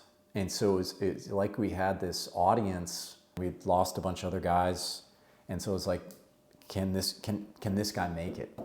Unfortunately, he didn't. But that was tough. I think we were just doing a FOB 500 one day. We heard a very loud explosion. Ferg was like, let's go see what happened. Pull up, and one truck was visibly very messed up. Yeah, I remember like getting him out and his foot was still on the floorboard. Yeah, there was a lot of that. Yeah. That sense of grief, I don't know what that meant at the time. The night Tim got killed, you and a couple other guys took me to midnight chow. I remember in line to get food, I cracked some joke, but I had an internal thought of like, what the fuck is wrong with me? How am I cracking jokes when Tim just died? We were all in survival mode for months. Yeah, and then some, I'm sure. Survival, just get through every day. And then we lost Joe on April 14th. They're up along Solder City and an EFP went off. He was just a few vehicles in front of me. He wasn't far because we would stagger. It'd be, engineer, MP. And I was pretty close. And I remember the explosion going off. I remember there was a wall on the right side. Joe Rashard, I was on the mission when he got killed. My truck went forward and actually escorted the medevac vehicle. I mean, we were literally a wall on this side. The base, I'm pretty sure JSS was on this side. Literally seeing, the security guards up here. So we felt fine at that. We're like, we made it. And then we turn around, and when we turn around is when we're taking shots and RPGs. Had Rashard already gotten hit at this point? Yeah, or coming back the other way, and that's whenever the EFP hits us. So it hit there, there's a big boom, everything goes silent. It's like a bunch of people are waiting with buckets to dump on your head, a bunch of dirt, and then check and make sure everyone's okay, and I'm just kind of hitting their faces. I remember it took every piece of dust in the vehicle and lifted it up and dropped it. And I remember just the hairs on my, just. It would have been from the passenger side. Hadley had a piece of shrapnel on his back. And Hunt had shrapnel in his legs. Yeah. I took a knee beside Hadley and was like talking to him. He was laying there pissed off. He wasn't yelling or screaming or anything, but he was just mad. Yeah, he was just mad. Man, this bullshit, man. That's what he said. This bullshit. Friggin' Hadley, And we had a pretty quick turnaround, I remember, when we were in there. And I remember a helicopter coming in for Rashard. But I remember thinking he would be fine. I certainly saw blood. And I was like, oh yeah, we'll see him, we'll see him when we get back or whatever. And yeah, we found out right away that he didn't make it. Did you see Rashard at all, or was? Yeah, I remember Rashard going on a litter blue. And that one tore me up quite a bit. Joe didn't come into the aid station. He was evacuated from fairly close to where he was injured, but he was declared dead, I believe, at the airport, and we never saw him. Did you know him very well? He came in to replace Sinkovich in between the deployments. So the first time I had really met him was the JRTC rotation in August. Well, and how well did you know Joe? Fairly well. I did a lot of missions with that platoon, and I shot the shit with him a lot. We had Sally, the interpreter. It was cold, so she's like, oh man, he gave me a hug. I had never met him. And he goes, well, if you're just going to be handing them out, I want a hug too. And then he just grabs me and gives me, and again, first time meeting him. That New Year's, it was Michigan versus Florida. I went over there a little bit early, and Joe and I were bullshitting watching the Michigan-Florida game. That one was a tough one for me, more so, just such a nice guy. He was always willing to talk to anybody and always be friendly and had a great sense of humor. And yeah, that one was, losing him, but that one really hit home more so. He said everything for him happens in threes. And he said, I don't feel like I'll make it back from this deployment. Damn it if the guy didn't come back. Wow. Smith and Rashard passed away. I remember that being, we weren't over one, and then we weren't. Myself and the chaplain were down at engineers, barracks a lot. I didn't really know what to do. Now, this was beyond me. That group was so much a family. They'd been together through Afghanistan, all the stuff. I hadn't gone with them. That was hard. If a general had walked onto the base on April 15th and said, we're walking in and we're going to burn Solder City to the ground. Every guy would have. Every piece of ammo that we can fire into that place. We were ready. We stopped cars faster. We shot at people quicker. We were angry. And our morale was just like tanked by then. Like, I just remember being numb the whole time. I barely remember that mission. What others, I mean, shit, there was 3 months there where you didn't leave the FOB without getting shot at. Exactly. We were next to Solder City. Solder City was a big one. We had a guy in our own unit who we were getting ready to go out on a patrol. This guy was in the gun and he just couldn't go out on patrol, so we had to wait. And then our platoon leader jumped up in the gun because you got to roll. We had to go. There was our guys were there actively being engaged. First getting to Loyalty and talking with guys we were replacing, I mean, they looked like the Walking Dead. We hear about the 1,000-mile stare. They had it. And then we realized that we had it. There, I thought I've somehow magically escaped. You know what I mean? Like, I'm the unicorn. The sense of being a unicorn definitely came down or got lost during the 28th, the lob bomb attack. Lob bombs were one of the more memorable things that'll ever happen in my life. April 28th was probably the biggest attack on the base that we had. They hit us with a thing called a lob bomb. One of those big oxyacetylene tanks full of explosive with a rocket motor attached to it. Man, lob bombs are scary as shit, man. Like, it's hard to describe. It's not a mortar. So when the lob bombs happened, I was in the battalion talk with the battalion commander. Or I was just sitting there, I think I was on my computer or something, and it seriously felt like 155s were hitting the building. I was waking up to go do the accountability report because we work in PTs on Sundays. I curled up in the corner of my room, which I don't know what I thought that was going to do. When they went off, I was in our platoon bay. First Sergeant Driscoll and I just been fed lunch by these two Iraqi ladies and this guy that I think they did laundry for somebody. I don't know. I did like a middle of the night shift. The only thing I know is that I was asleep and I was awoken so violently by an ear-deafening explosion. Remember how they had at the DFAC, you could walk in there and grab those meatball sandwiches or whatever? Yeah. My dumbass was walking back down the street with the meatball sandwich, eating it. I was in my bed asleep. I was supposed to be on guard. And had I been where I was supposed to be, I would have been walking to the guard tower when they went off. I was over in the brigade headquarters building. They parked a truck with like 14 of these things in the back. And the driver basically popped a fuse, got out and ran. They just started going off in pairs, coming over the wall. All I heard was boom, boom, and it sounded like they was hitting the roof of the talk, so we was looking up. Remember the cartoon Captain Caveman? It looked like his damn club flying through the air. It looked like telephone poles flipping through the air. I saw the damn thing coming and I ran up that ramp and hit the back door when that first one hit.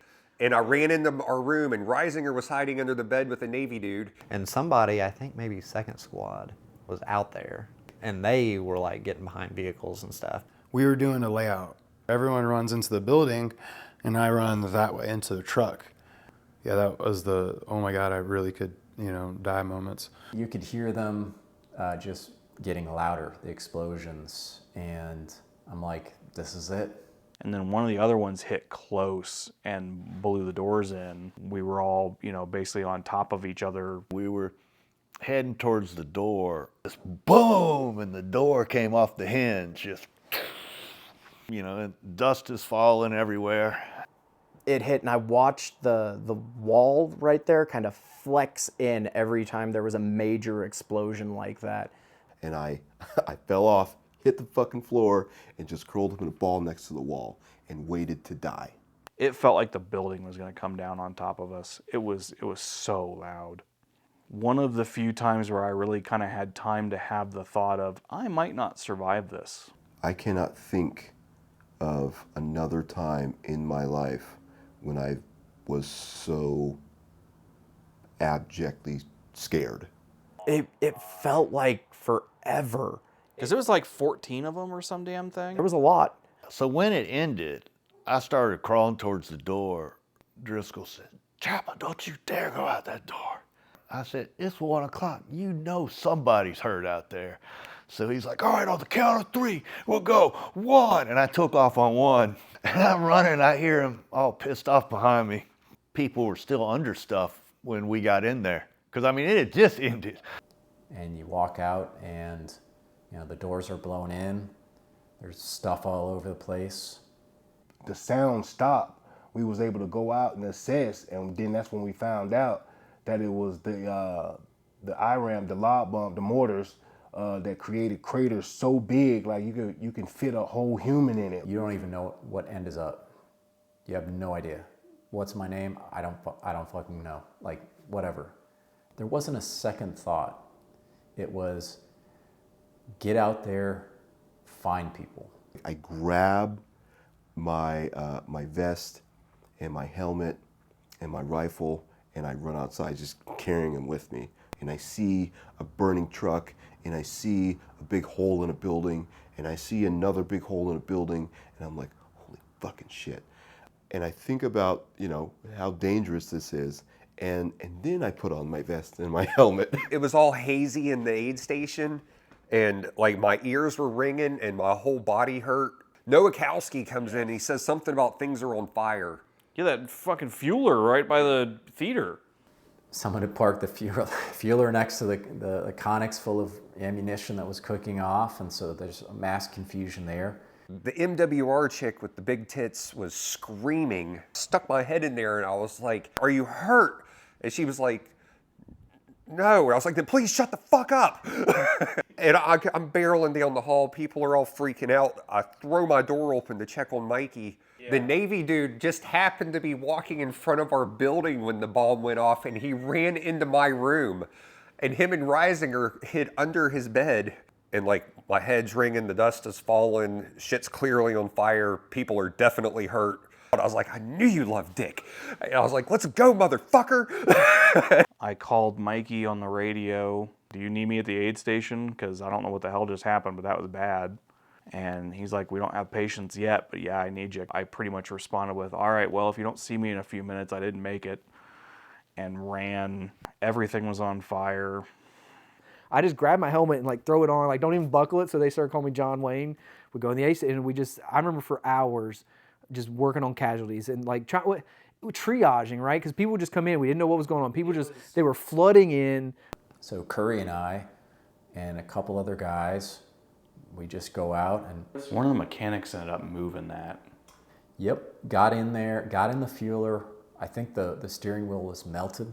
So this ammo was cooking inside the container, and it started, and I realized it was essentially shooting the truck that I'm sitting in. Used a broom or something to put in between to try to steer it that way. I forget. If he had not moved that, it would have exploded. And that would have been a big explosion. The driver's door was facing the opening of the Connex. I crossed my fingers, I clenched my butt cheeks, and I got out. We came upon a guy that he was over near the pool. I go to turn him over to see if he was okay, and his flesh just kind of fell off in my hands. I remember Curry taking off his shirt and putting it over him as we put him on a stretcher and took him back. And you know, I'd been around death before and all those things at that point, but this was nuts, because it was like, okay, we get this guy back in, get out there.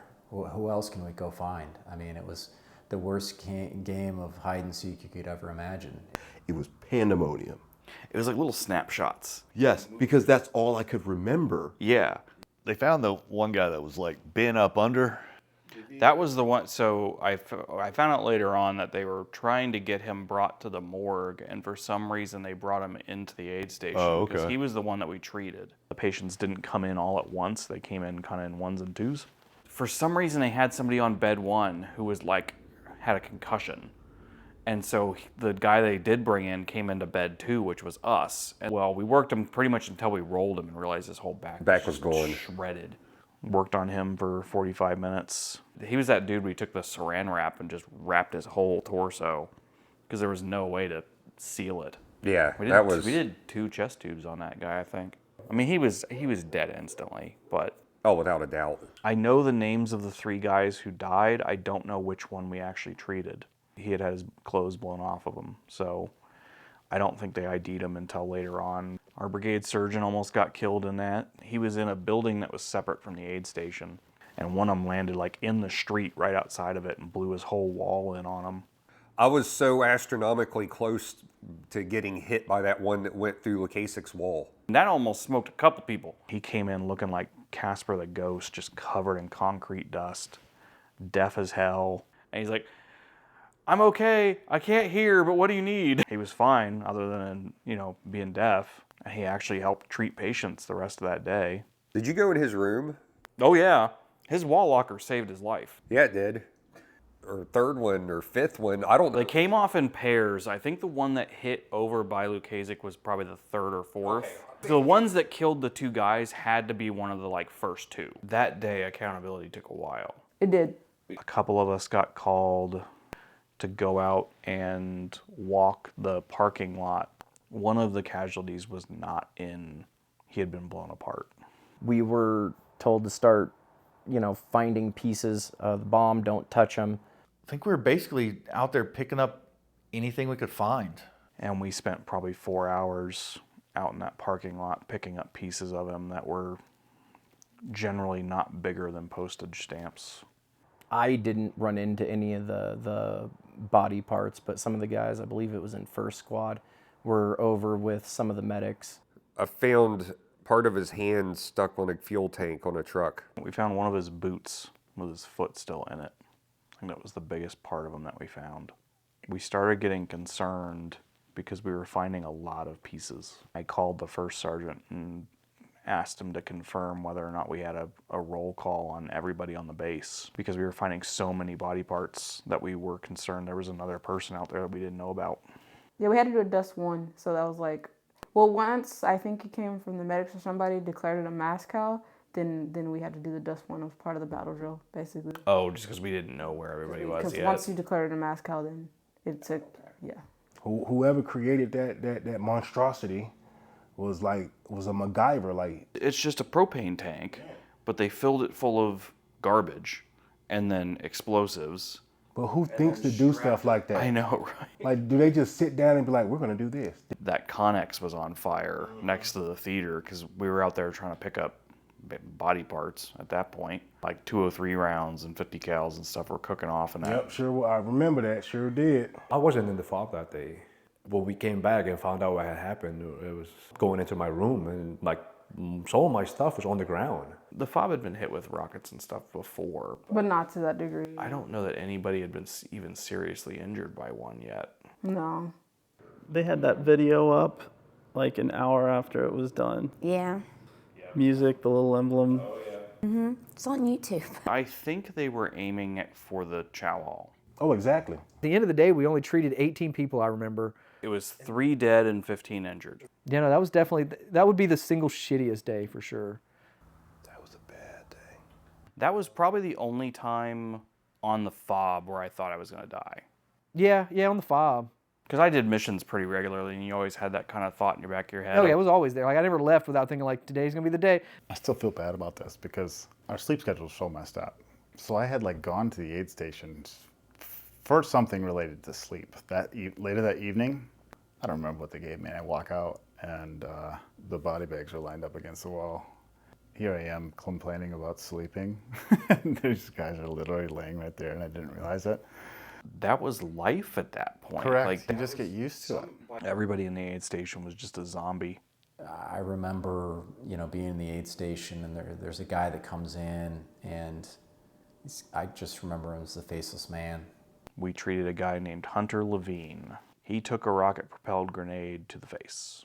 One of the sergeants, Sergeant Webb, he would go out to the triage area, help triage the most severe patients, but he would also run in before the first patient got brought in and tell us what the actual injuries were. And he was notorious for kind of underselling the injuries. He'd come running back in and he'd look at you and say, hey, he's got leg injuries, and the patient would come in and their legs would be gone. Basically, he had lost a lot of the bone structures in his face. I do remember just, how is this guy standing upright? He should be dead. I just couldn't understand it. We heard them arrive and all that stuff, and Sergeant Webb's outside. And then he comes back in and he looks at me and he goes, "This is gone." Sergeant Webb wasn't kidding. From the eyebrows down, he did not have a face. I stuck my head down next to his teeth, and he like he's trying to talk. Everything from his eyebrows down was destroyed.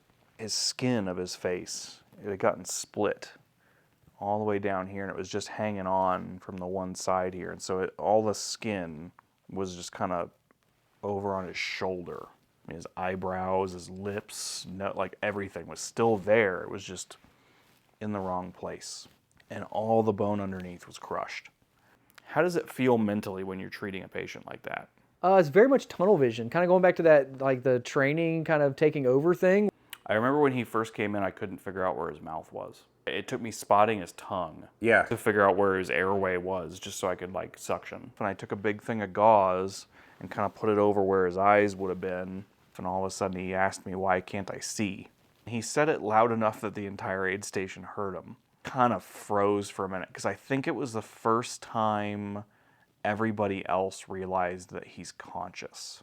I don't know that if he could see me, if he could see at all out of his eyes. I feel like you kind of stayed up by my shoulder and kind of just talked with him. Yeah, and I don't know if I saw him before or after the gauze. I don't recall it, but again, those details get fuzzy. And I was so busy with what I had, I barely remember you even being in the room. Yep. We sat him up at one point and just kind of let him like lean forward so that the blood would drain out of his airway. But we couldn't put him on a helicopter like that.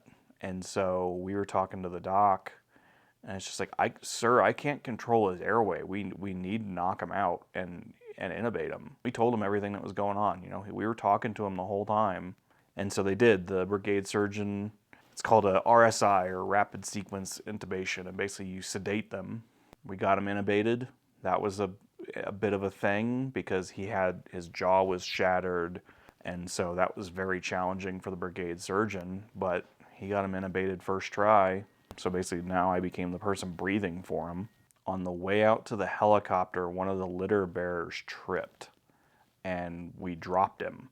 Oh no. And so I just like ate shit on top of the litter bearer, trying to keep the tube in place. If I hadn't stayed with him, I could have ripped the tube out of his airway and we would have been screwed.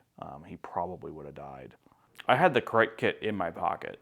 If we had lost that tube, I would have been criking him on the flight line. Yeah, that would have been a... It was already a shit show.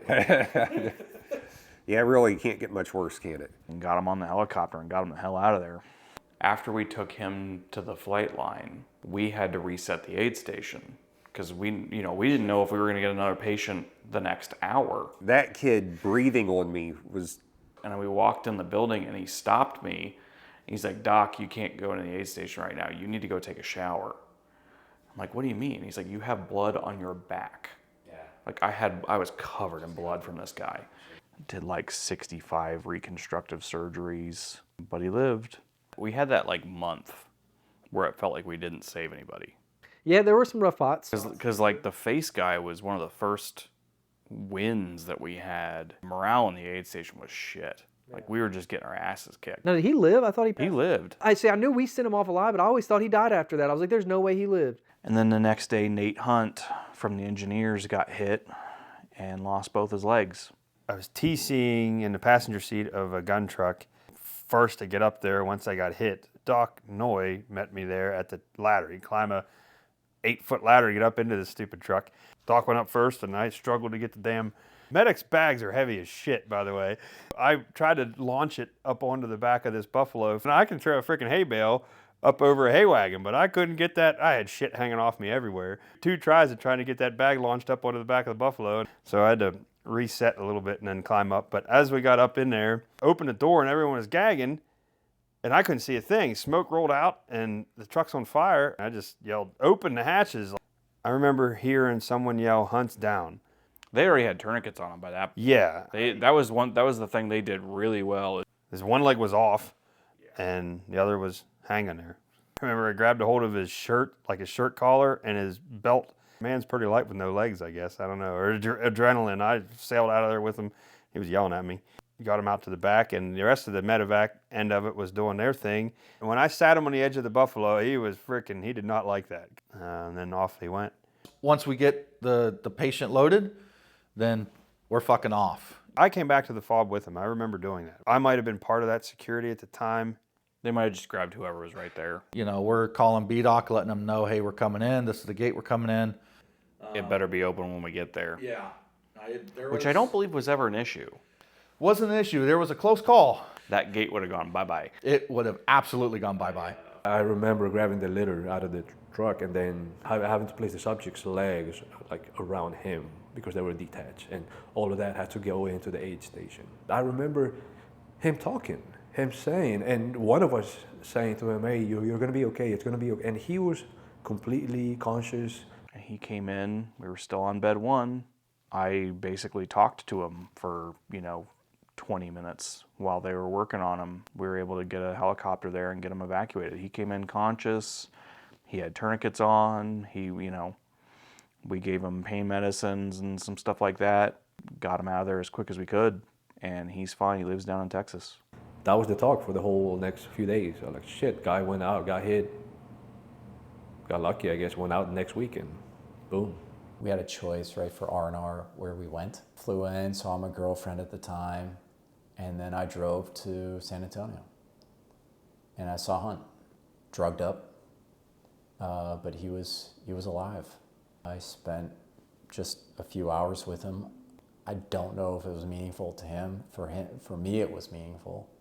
I ran into him a couple of years later. He was on a veteran bicycle ride, and he doesn't remember any of it.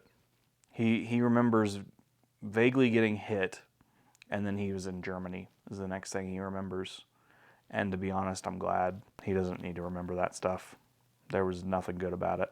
There was people putting tourniquets on their legs before they went out on mission. Like at a certain point, we were seeing so much action to actually put on the tourniquets ahead of time. I had to stop my guys from doing that. It's like, guys, if you get hit in the leg, then now you lose the tourniquet too. People were getting tattoos of like their blood type and social on their limbs, so that they'd be able to identify them later on. And I keep coming back to that because it was bad enough where that seemed like a legitimately good idea. No, I mean, and that's the thing, like, it's all kind of funny, but the shit was happening a lot. Like, when you talk about the reality of it, okay, not that great an idea. But people were getting hit enough, and enough IEDs were going off, that it was worth having the conversation of, do I just want to put 4 tourniquets on before the start of each mission? Yep, and just slide them on and just have them ready to crank. We weren't on a route clearance, it was just our squad. I think we had someone tell us that something about an IED, and I can't remember who even spotted it. It was this rock, and the rock itself looked misshaped. You know what I mean? So we call up EOD, they get the robot out, check it out, they're like, we don't see anything. Walking up, and he's giving me and Ferg shit. You guys never call and be wrong. Like, we got pretty good what about the hell is spotting those this? things. You know, like he's playful about it. He bends down to go pick up the robot, and all of a sudden he just yells, run. He bent down and saw wires. The robot just couldn't get a right angle on it to see those wires for whatever reason, I guess. Went back, got a water charge, blew it up. It's that joke about, I am a bomb technician. If you see me running, try to keep up. And the hardest part about any of those days is like, a tough day of work, like in this world. You go home, you work out, you go to the gym, you crack a beer, you crack a laugh. My boss is great, and he says, hey, what we do is not life or death. But in this case, it was. The weight of that's hard to carry. There was a seriousness to all of your decisions. Other people were depending on you all the time. And exactly right. I mean, that sense of all the time, there wasn't okay, I'm done for today. There was no done. It was, I'm here until we go home.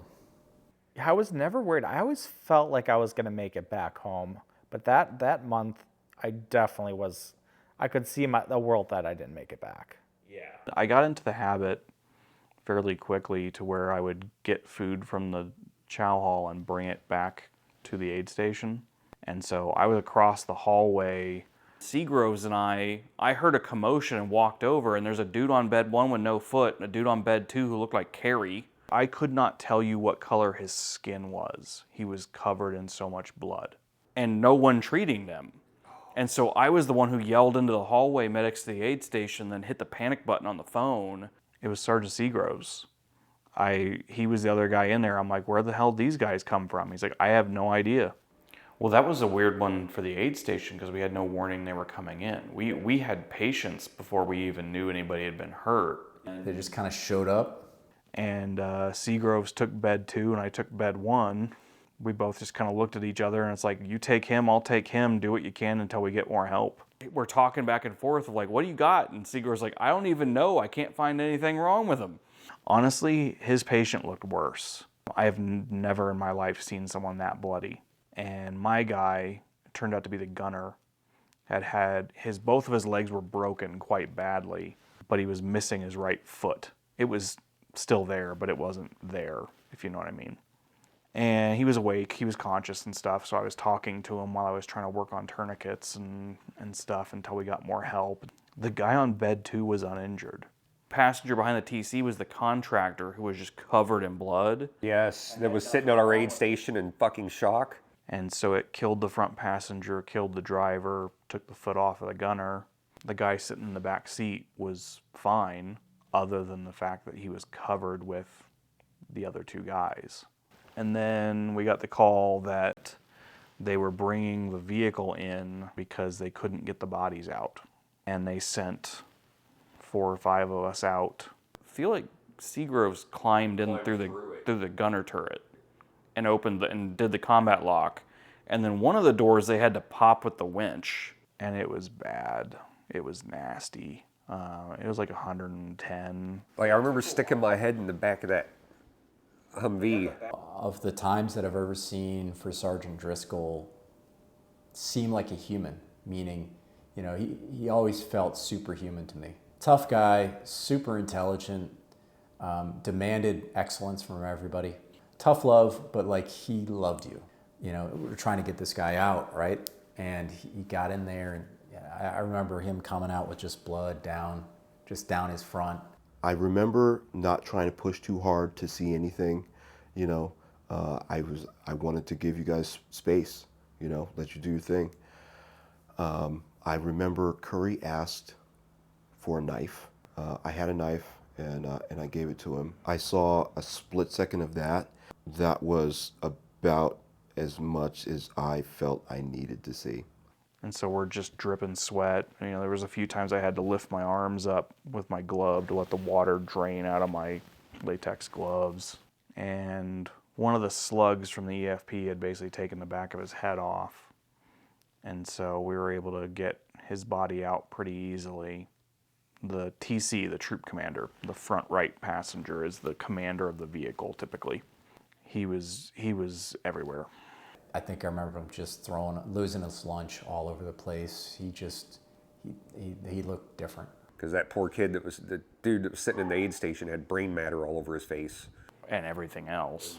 It ended up taking, I think, 2 body bags and a couple of biohazard bags to get him out of the vehicle. And it was so hot. A couple of times, fragments of the bodies fell out onto the pavement and it actually sizzled. We had to be careful not to burn through our gloves touching the vehicle because it was so hot. Oh, that was definitely like the most goriest situation I've ever been in my life. After we got the bodies out, he took over cleaning the vehicle out because he didn't want anybody else to have to deal with it. He came into the aid station. It might have been Mikey, it might have been somebody else, kind of grabbed him and was like, you know, you need to go change clothes. Like, we need to take a minute here. I don't know, it is hard to describe, I guess. I'd mentioned to you the other day that one of the line medic guys talked to me. He's like, I want to say that I didn't really fully think about what y'all's role was in all this, whereas like we would get casualties every now and then, and when we would get a casualty, when we couldn't handle them, they were brought to you, and then you had to take care of the casualty. But I didn't really think about how many people were bringing y'all casualties during that time, where y'all were pretty much treating casualties non-stop for 14 months. It just now hit in me that I can sit here and tell you about 3 or 4 times that I've seen casualties, I've seen ugly things that happen to us. You, on the other hand, You had to be part of every one of those events, not just for my team, my squads, but for other squads, for other teams. So you can multiply your experiences. If mine is 4, you can multiply that by 20. That's pretty much what our role was, is just to sit there until a casualty came in. So it was absolutely nothing, and then it was like the worst thing ever. We got to the point where we would hear an IED go off, and the medics would kind of wander over to the aid station just to see whether or not we had patients coming in.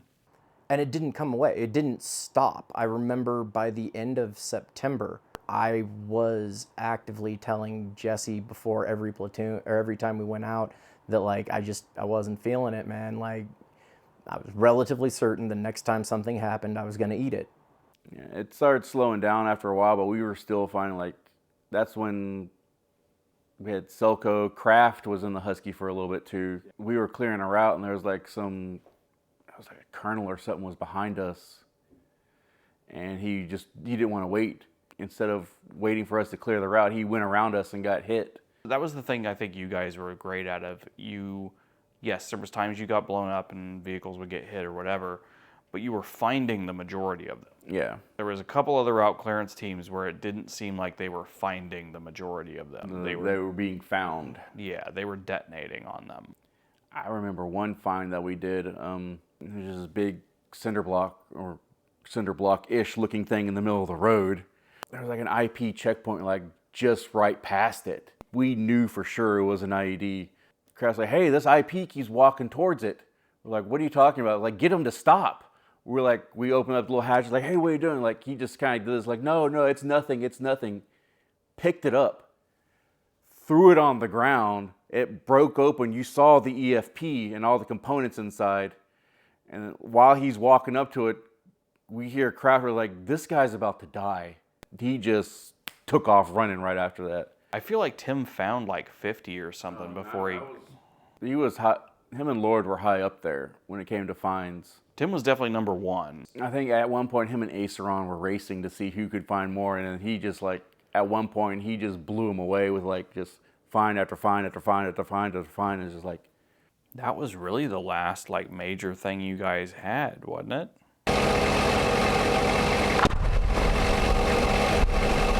That was awesome.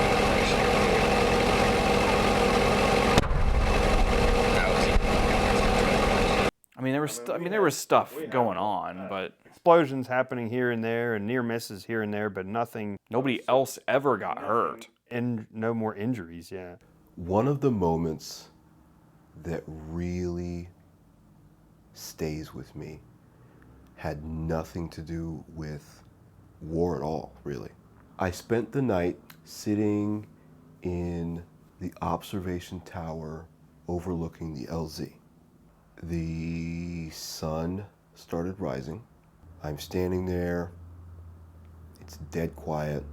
I could hear birds. It just kind of washed over me. And I actually started crying because it was so peaceful that I grabbed and I held on to that so tightly.